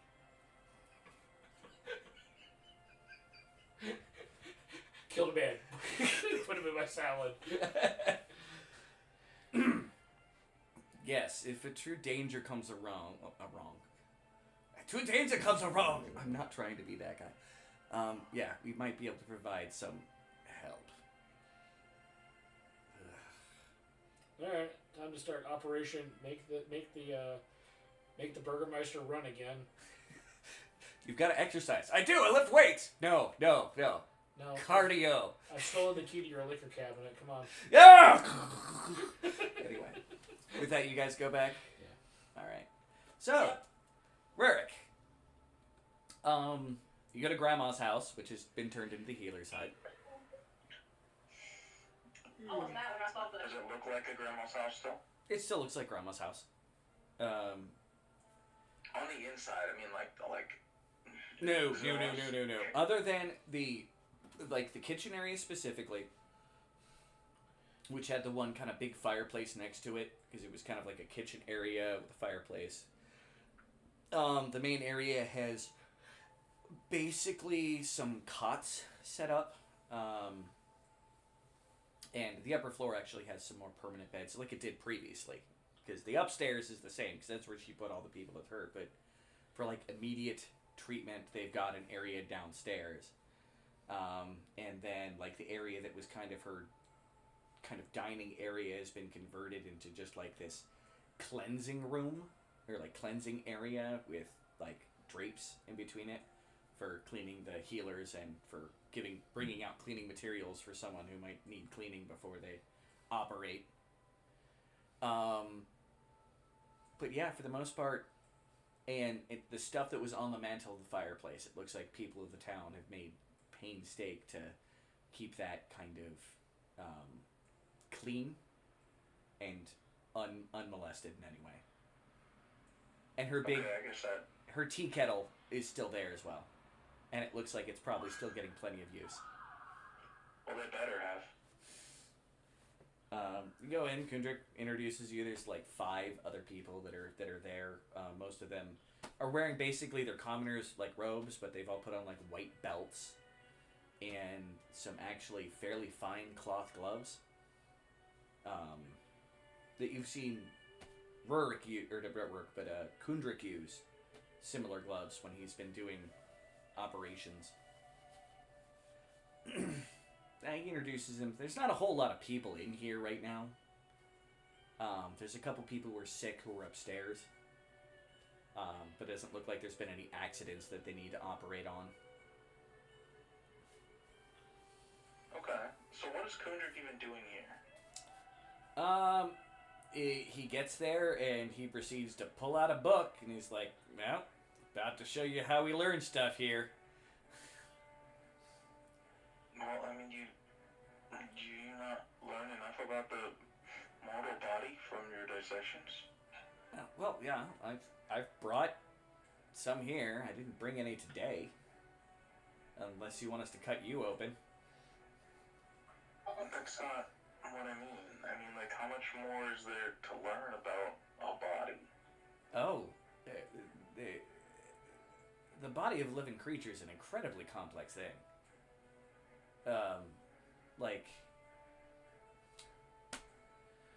Alright, give me a second. He goes over to a hatch that leads into what is effectively the basement at Grandma's house and their cold storage.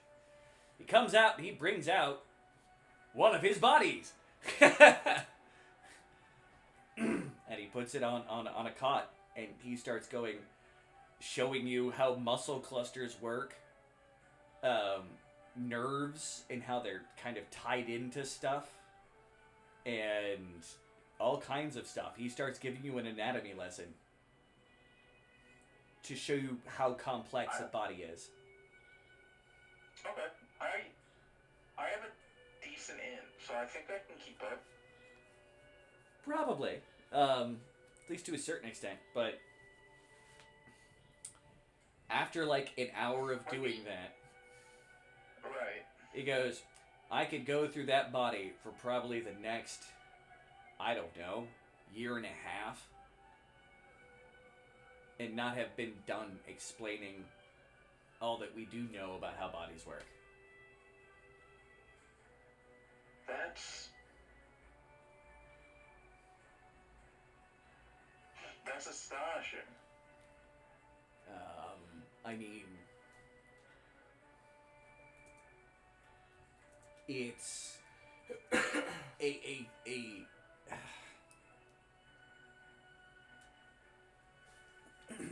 there's an importance to all of it and how it all works together. And yeah, a cleric can walk up and be like, heal. But to truly know the body, you know that there's like over 200 bones in your body.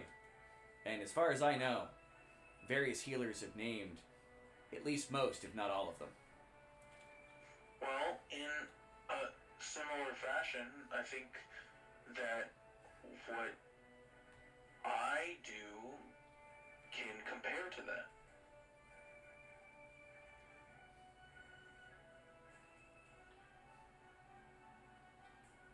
Alright. So this goes back to the classic argument of the scholarly detail of things, and then application, and then the application of martial prowess, which does have entire books written on it. I don't mean of my skill with the sword. That is a different kind of comparison. My major understanding is a cleric, as you put it, could easily walk up and cast some sort of magic that could give me strength. But instead, I practice every day to build up my strength over time so that it is my own. It is a similar process of somebody can heal something, but if you do not know how to use it properly, are you really doing it? I think you got the basic idea. Yeah, it sounds about right. I mean, I was going to put it more of like when you need practice learning how to lift things to do it the right way. And that's the more scholarly comparison. So that, like, for example, he says a random bone in the body. I don't know. I know, like, it's like a knuckle, metatarsal, something, something, something. And one of the guys says, that's the third bone down on the right, like, gives the description of where the bone is. And he goes, so if we're in an emergency and someone's dying, I can say that, and they know which bone that is, just through memorization. Just like battle techniques. I think the major difference between our... No, that's what I'm saying. I agree with you. The major differences would be that I build up and you break down. Well, let's just say I do both. And with that, he has the corpse stand back up and go walk down to the basement. Okay, I don't know if I would compare that to building up, but that is how you would perceive it, I suppose. One of the various healers there laughs. Hey. You volunteered. Anyway, I think we're done here for the moment. Let's see if the other guys are done. I get what you mean, Rurk. I'm not going to be one of those hoity-toity scholars going, no, you didn't spend enough time studying the books. Most of my healing that I've learned was along the way. Like, I learned a lot of the science previously, but I learned how to apply it through the use of it, as opposed to just straight-up training and reading. A cleric who tries to cast a mending spell wouldn't entirely know what problem they're fixing, but you would. I really hope the cleric would learn, but that's not necessarily what they do. Some clerics have zero interest in knowing how they're healing. Yeah. They would just believe that it fixes itself. Well, the faith heals. And I get that, and that's fine. I'm not annoyed at all that the domain of healing is purely theirs, and we haven't found ways to do it with arcane magic. I'm not bitter at all. But why would... Clerics get their powers from gods, right? That is a very simple way of putting it, but yes. Why would the gods go out of their way to specifically choose... I'm not going to say random people, but like... Gods are beings far above us, right?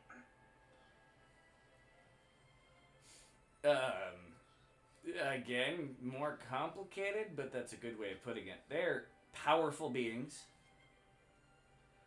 generally of So a why power would that they- it's likely none of us will ever attain. So why would they grant their power to average mortals?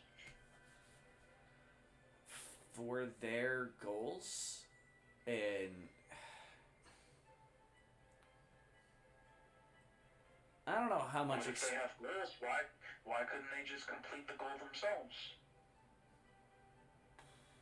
All right, I don't know a heck of a lot about gods. Ironically, you might have a better conversation with Solomon about this, because he actually knows more about the history of gods than I do, because I don't know a whole lot of them now. But let me put it this way: gods are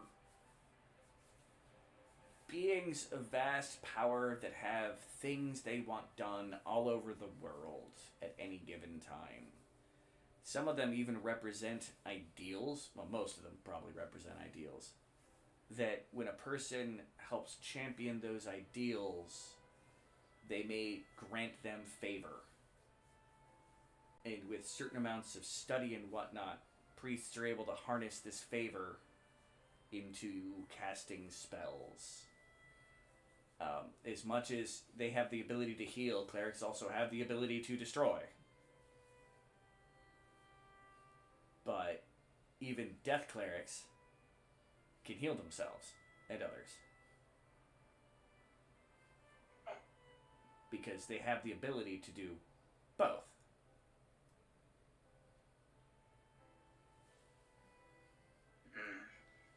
Can the gods not do what they want?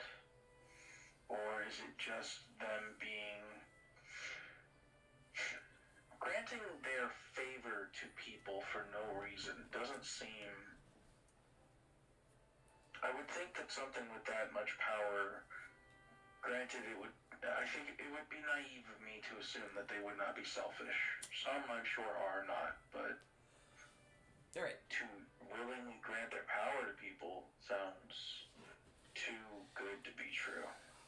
Well, yeah, no, they're wanting you to do things for it, and if you really piss them off or do things against their goals, they withhold it. That's one of the differences between a wizard and a priest is nothing else can really just take away my casting without a really weird set of circumstances. A priest, though, say a priest of the homeless and orphans decides that it's going to kill all of the parents in a town so that all these kids are made into orphans in a misguided attempt to provide service to his god by making a bunch of them orphans, right? But that god is actually supposed to be caring towards the orphans and wants to find families for those orphans. So he's kind of going against what his god wants. So his god would strip him of his powers. It might even do worse things, depending on how bad it is. Do you think the god of rogues would strip Solomon of his powers if he turned away orphans? I don't think Solomon has powers, unless you're just talking about him being a good thief. Gods No, are... he has to have powers. Well, I mean, he knows some tricks.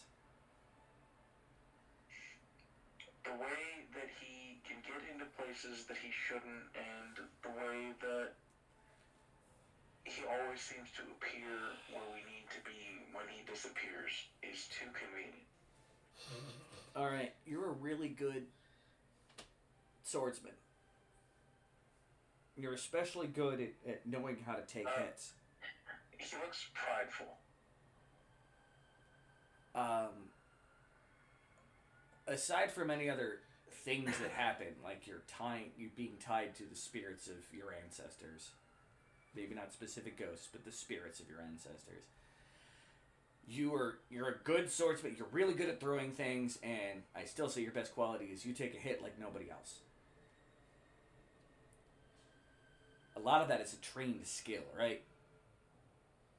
Like, even being able to get hit like that, you have to know how to get hit to be able to take a hit like that. Roll with it, or whatever you want to call it. Makes sense. Solomon has trained himself and has a distinct advantage because of his people's legacy. He's really good at hiding and being unnoticed. So he trained that skill to be even better. Is it because he's so small? Well, that's part of it. Have you ever noticed how goblins are freaking sneaky as well, too? Same kind of thing. Just don't let Solomon know I said that, because he'll probably get pissed at me for comparing goblins to halflings. I'm talking about Cousin Bill. I don't think I'd ever call goblins sneaky. They can be. Oh, they can be. Stat-wise, goblins, if they were organized, would be terrifying. Yeah, they are the sneakiest thing in the universe. They seem more organized, intelligent. They using power that they don't understand and creating technology. Oh, I'm not. You have to understand, Drew. Rurick has only ever encountered the tech. No, this is why Kundrik at that point goes, no, not those goblins. Those goblins are.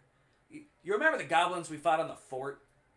And we were trying to go up the fort, and unfortunate things happened with us charging straight up their fort line. Yes. Those are the kinds of goblins I'm talking about. Yeah, they were really good at defending their home, but for the most part, they're masters of being sneaky. By the time we got up there, probably most of their colony was hidden in all kinds of stuff. Kundrik has lost Rurick as he blankly stares out in space, remembering Tasha's hideous laughter. War flashback. Hey. Don't make me get the smelling salts. He saps it. Look, it's just, he's naturally good at, just like you're naturally good at being strong. I'm sure there's a lot of training getting him up, don't get me wrong, but... Just natural. All natty. He's naturally good at it, and it's a skill he's trained. People have a tendency to look past halflings. Half of them just go, oh, it's a child. Whatever. You can be in the middle of a brawl, and they'll be like, it's just a child, I'm not going to hit them. Till the demon comes out of the... Like, they naturally just look away from them like they're not a danger. So it even goes to that, to being, well, it's easy to find a place to hide when people are kind of avoiding you because they don't think you're dangerous. At least until he pops a couple crossbow bolts into people's crotches and makes them knock over and die horribly. Then he becomes a target, but until that point, he's in and out of the darkness like nobody's business. Same thing in the rest of life. Like, I don't know where he is most of the time. He can be sitting next to me, and sometimes I don't realize it. Come out of his pocket. He's trained to be sneaky. That's not a suit. He's not literally melting into the shadows. He's a sneaky individual. I would call him a thief, but again, just like the goblin, don't tell him I said anything like that, because he might rip my lungs out. Does he even have No, lungs? I think he would. Oh, do you think, if he's a thief, do you think he could, like, steal your organs without hurting you? That would be a magical power. Okay. I don't So, think... like, he couldn't take your lung while you're sleeping without cutting into you? I find it highly improbable. I'm not going to say impossible because the world's a weird place, man. You hear that, John? There's potential. We just need the ability to reach into solid objects. You know what? You can be frustrating at times at work, but the way that your brain works is always a unique experience. And that can be refreshing at times. I have a tendency to overthink things. You're weird. It's okay. You're talking to a plant dwarf. About that time, you guys get back. I think we're all weird. Yeah. You guys went back with the statues? Mm-hmm. Or the bucket, not the statues, from delivering the statues. Yeah, bucket. You guys have gotten back, and then shortly after, Grindrick and Rurk come up to the house. I set the bucket next to the statue in the basement. Okay. Well, I don't see a statue on the wagon. Oh. Yeah. I look at both the mimic and Shadow. Don't drink as I point to the bucket. Well, I don't think we left them in the basement. You go to look at the mimic, and it is a bucket. It's a new thing in the house. I like that some just random things in our house are just randomly replaced by our pet. No. It's not. It hasn't replaced the other bucket. but it is a new thing in the house, so it has become the bucket.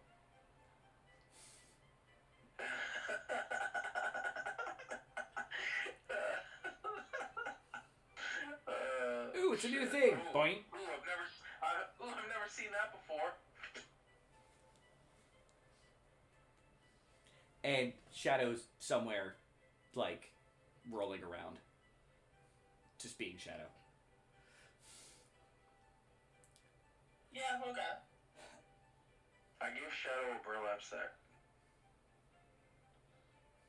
Shadow proceeds to get into the burlap sack, get out of the burlap sack, get into the burlap sack, and rip the burlap sack apart.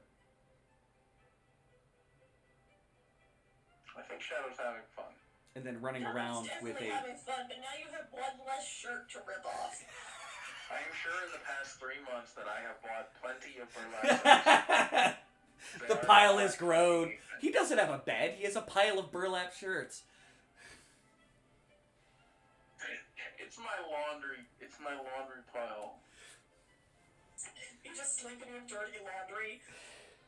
No, it's my clean clothes. Hey.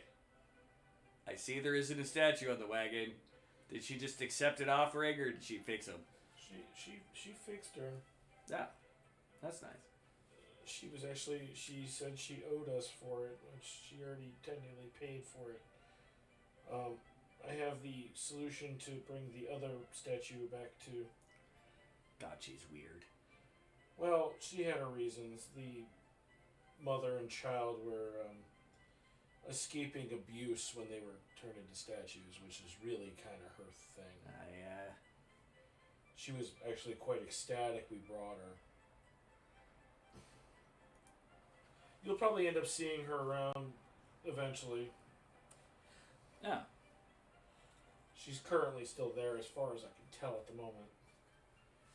But she also doesn't speak a modern form of common. Oh, so they are that old. She is. This one, not so much. As a gesture to the chain. The thing is I don't know what he is, and I'm a little worried about bringing him back. Do we release the prisoner, is what you're saying? Yeah. You know what? He turns, goes, to my insightful friend, Rurik. What do you think? Oh, his brain's been going full tilt all day. Oh. Well, while he's doing that, I'll be back. I think I've thought enough today. Please. Damn it! I go find a quiet spot to sit down and make one prayer. Okay. Mine is a god of adventuring, luck, and skills. Saying a prayer to Giblis. Is this a bad idea? Oh. That Aren't goes the back best to the question ideas?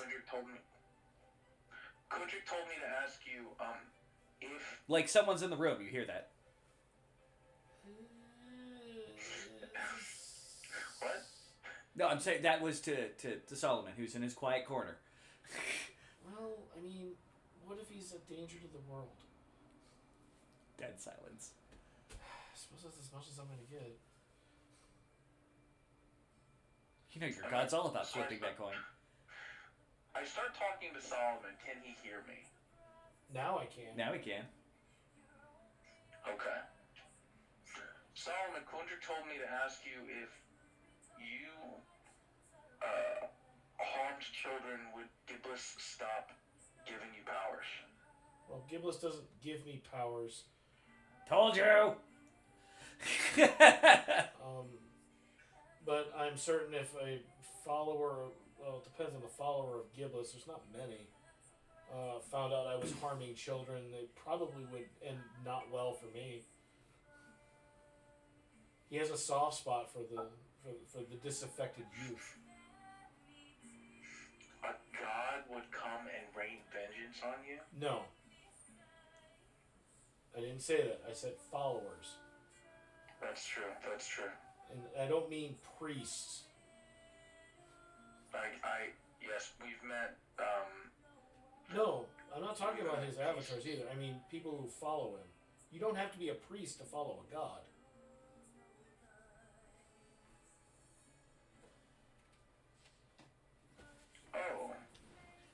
could worship in your own way, and sometimes the gods approve in a multitude of ways. I mean, to be fair, there are certain gods out there that don't even have priesthoods, so to speak, because the idea of priests in their following is just weird. If the god doesn't offer you power, then why would you want to worship them? Sometimes it's guidance. Sometimes it's just your thoughts and their their ways work together, and you just hope for a little luck. So, Rick looks to Kundrik. So, it's like if I was struggling Huh? with... Rick looks to Kundrik. You know, Kundrik just says, huh? I was listening. Okay. So it's like if I'm struggling with a combat maneuver and I ask somebody who knows every combat maneuver, hey, can you guide me on how to do it? And you don't know if they'll say yes or no. Or even respond, or know that you exist. But sometimes they do. Yep. Yeah. And those are the people who believe. That's what I'm hearing. Yeah. It's when you find a god that you have you agree with their ideas. I mean, I very loosely follow a god, but I don't generally offer up prayers or anything like that. He's just kind of... So does that mean, do you think I could speak with the spirits? Maybe. I mean, you already prayed or talked to Stag, and he Setting seems... up my level 10 ability. Okay. Say, you already have a strong connection. She's got a point. You Yeah, already... you already talked to Stag. As I say, the answer is maybe. Faith is weird. Yep. Well, yes, they may not even know you exist, but I think the spirits who literally judge me as I fight would probably know I exist. Yeah. Maybe. Your spirits have a really strong attachment to you. Yeah, and they're not like gods in that sense. I mean, I could sit and go into all the people that worship their ancestors, but that's a whole different story. Yep. I mean, I worship nature, so... Alright, well... Would you say the reverence for my ancestors would be considered worship? Borderline, at least. Boy, yeah. Points to the archaeologist. Well, I need darkness for this next bit. Uh-oh. Oh, yeah? You Are we remember about what to moose something? do you remember what she said? No, because the mic kept cutting out. No. She said after he applies the bucket potion that you need to show the man the same, like, caring invite that she gave the mother and the child. Ah, yes, that. Got. Alright. Rourke, I need you to be tall. Taller than I already am. No, just be you. As I clamber up Okay. Rurik next to the statue with the bucket. I'm a flagpole. Oh my. Flying the halfling on the pole, huh? It's like a giant Sorry. watching a kid crawl up its leg. Oh. Anyways, I pour the juice on the statue. Okay. Please don't be a monster. Same hissing noise where all of the imperfections from the curse disappear, and in fact, even the chains in his hands, like, they seem to morph a little as though like it wasn't a perfect copy that was done. Close enough.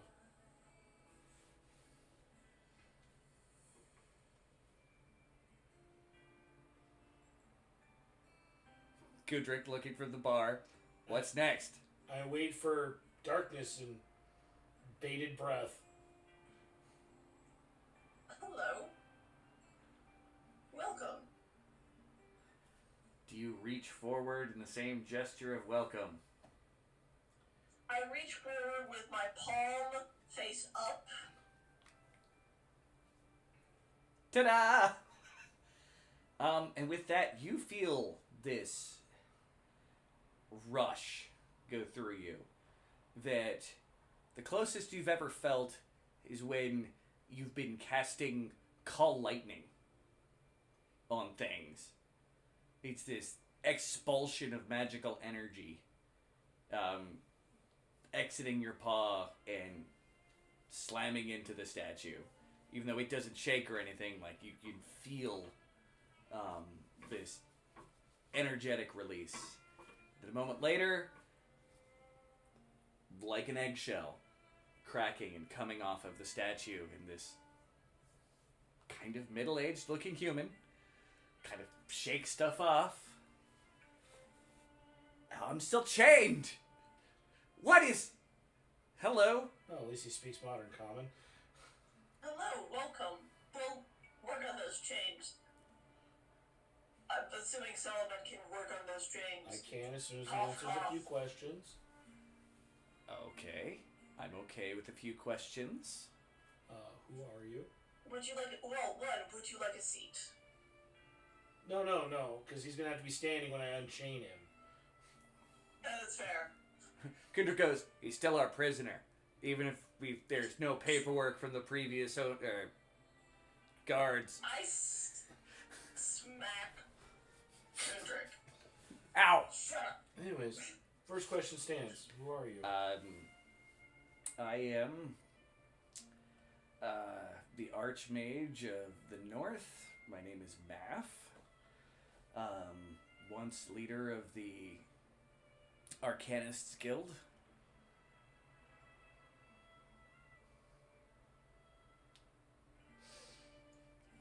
Is that enough? I mean, that's a start. Why are you chained up?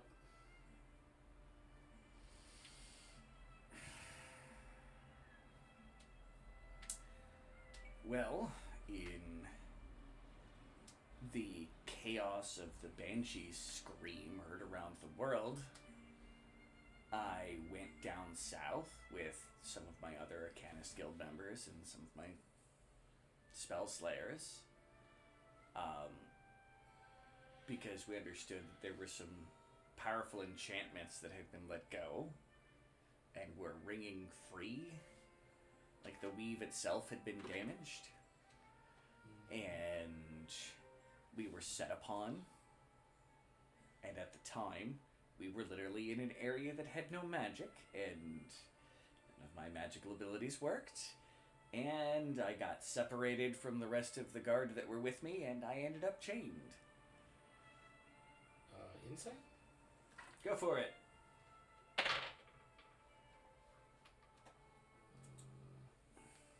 My insight, Yeah, I'll also roll insight. Go for it.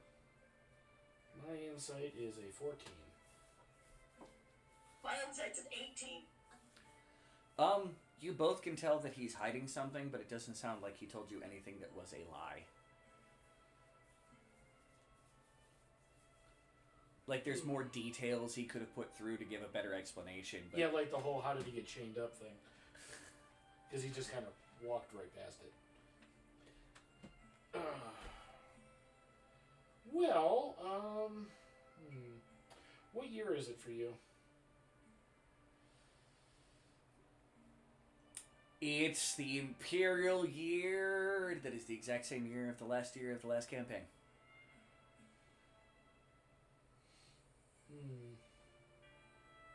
So after the So death heard round the world, but before everything erupted. 450 years in the past. Interesting. I'm gonna roll one more insight. Does he seem like he's an evil man? Fair. 18 plus 2, so 20. Doesn't seem evil. Alright, well, you don't look like you're going to be violent all of a sudden for the sake of violence. So, welcome to the new world, I guess. I'll unchain him. I can assure you I have no spells in memory. I don't feel the source to draw upon, and you have a much stronger man standing right next to me. I got a 32. 32. You unlock the chains of the thing. Well, this lock's almost 500 years old. There's a snap when it comes off, and a couple sigils glow on it. And they're retaining a slight blue glow to them. On the lock? Well, the sigils on the lock. Put that in my pocket. He rubs his wrists. It feels like it's been on there for an eternity, but... 450 years. I'm sorry, what? Give or take one or two. The calendar's not quite the same. The calendar's... Can I have that seat? Oh yeah, sure, come on. I suppose you might want to drink too? Seat first. Drink if you'd be so kind afterwards. Right, well, follow me. I take him upstairs. Okay. Do you guys have an upstairs? You may... I thought it was just downstairs and basement. Well, we had stored him in the basement. Oh, that's right. Gotcha. Because I didn't want any chance Yeah, of anything nope, getting damaged. you're good. My brake connected that. I put him in the second comfiest chair because the comfiest is mine. Sits down. Because I stole it from a mage's guild. Can I know the names of my rescuers and maybe jailer? Kundra chuckles. Saw the robes. You look like a mage. I felt like trying to make you a little afraid. I'm Solomon Underbow. Solomon Underbow. I'm darkness. All right. Looks over at Rurik. Let's see what name he gives him. Okay. Well, he's asking your name. I'm wondering what title you give him. Are you going to be like awful, like terrorizing I know. bastard of kind hair or cane hair? I know. I'm trying to decide. Probably just Berg. All right. Well, thank you. Oh, and that's Kundrik. Yeah, the aforementioned jailer. I'm an asshole. I pour a couple of glasses of whiskey. I'll take it. Takes a drink and he takes it like he's a man who's not used to hard liquors. Yeah, I remember Math. Math was kind of a pansy. He was a great wizard, just a pansy. Well, 450 years. Oh yeah. Well, I probably outlived Dirk and our heiress. Well, Oh yeah, Eris Alfed is famously known for being dead now. is Drakenward still around? I don't know anything about Eris Alfed. Drakenward, yes, it's ruled by dragons.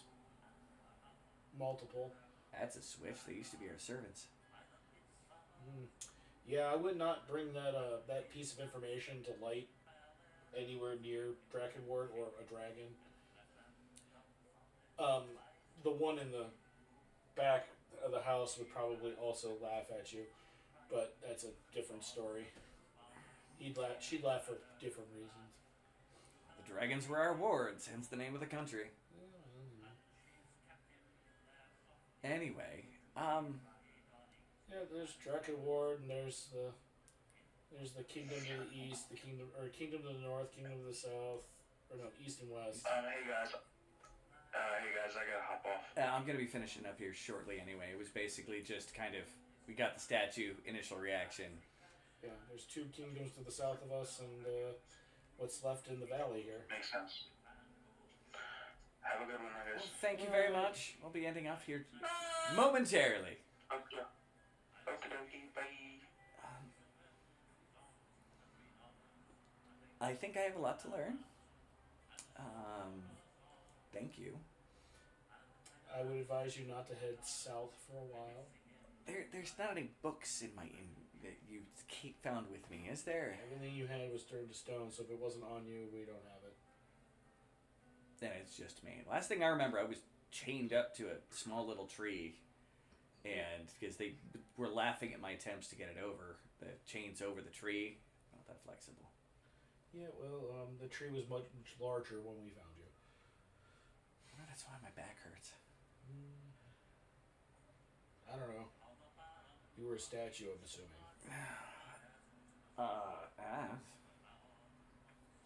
I don't remember anything that could have come along and petrified me.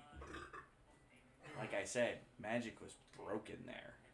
Oh, it's equal parts. Could have been Basilisk, or it could have been the curse. Other than there was a warlock that was able to do something. I don't know too many warlocks that can petrify things. I don't think of any of the abilities, but I don't know many warlocks, so. I blink at him because I don't know what the fuck a warlock is. Kudra goes, Eldritch Blast. Wait. Oh yeah, they are warlocks, aren't they? No. Wait. My brain is trying to remember if they're called warlocks. Are they? Oh, never mind then. Okay. You don't get that response. Turning people into statues as warlocks? Yeah, all the ones I've ever met are crazy for throwing Eldritch Blast. No. Multiple times. And raging lesbians. Well, no. Yes, all the ones I've met so far have been raging lesbians. Lesbian train wrecks! He starts blinking his eyes. I think. And he just slumps back. Nap time. I look at the Nyogi who's probably hiding in a corner. He's up in a corner of the room like a spider. Blanket. He goes and retrieves a blanket and puts it over it. Just stay out of sight of him for a while. That's in general what I do, just about any chance I get. I'm allowed to respond. I'm just blinking at him for his sass. Scurries off to find another corner to be hiding in that nobody's paying attention to. Guess he totally beats out most people's passive perceptions. I know where he's at always.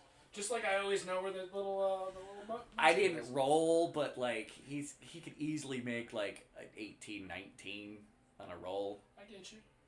So that's why he's usually hiding in the ceiling somewhere. Just wait till I decide to buy those Boots at the spirit. Anyway, slippers of spider climbing. He's but gonna with be like, that, I'm on the ceiling. So am I. now that he's passed out, like I said, I was literally going to end the conversation in a way in a moment. Unless you guys decide to shake him awake. No. Um, Thank you a lot today. He get a rest. I'd like to take a moment to thank all of the various people who came in and watched the stream. As always, feel free to send a like towards it and or, possibly subscribe to the channel. This is Thursday Night D&D Games, and hopefully we can continue doing Thursdays as often as possible, and when time allows. So, thank you again, everybody that commented. Rosalie, Ilonda, David, Kevin, Mike, all of you guys. You're all awesome. And with that, it's time to end the stream. So, yeah, I'm going to put it on the end screen, which is in OBS, not on my studio. All right.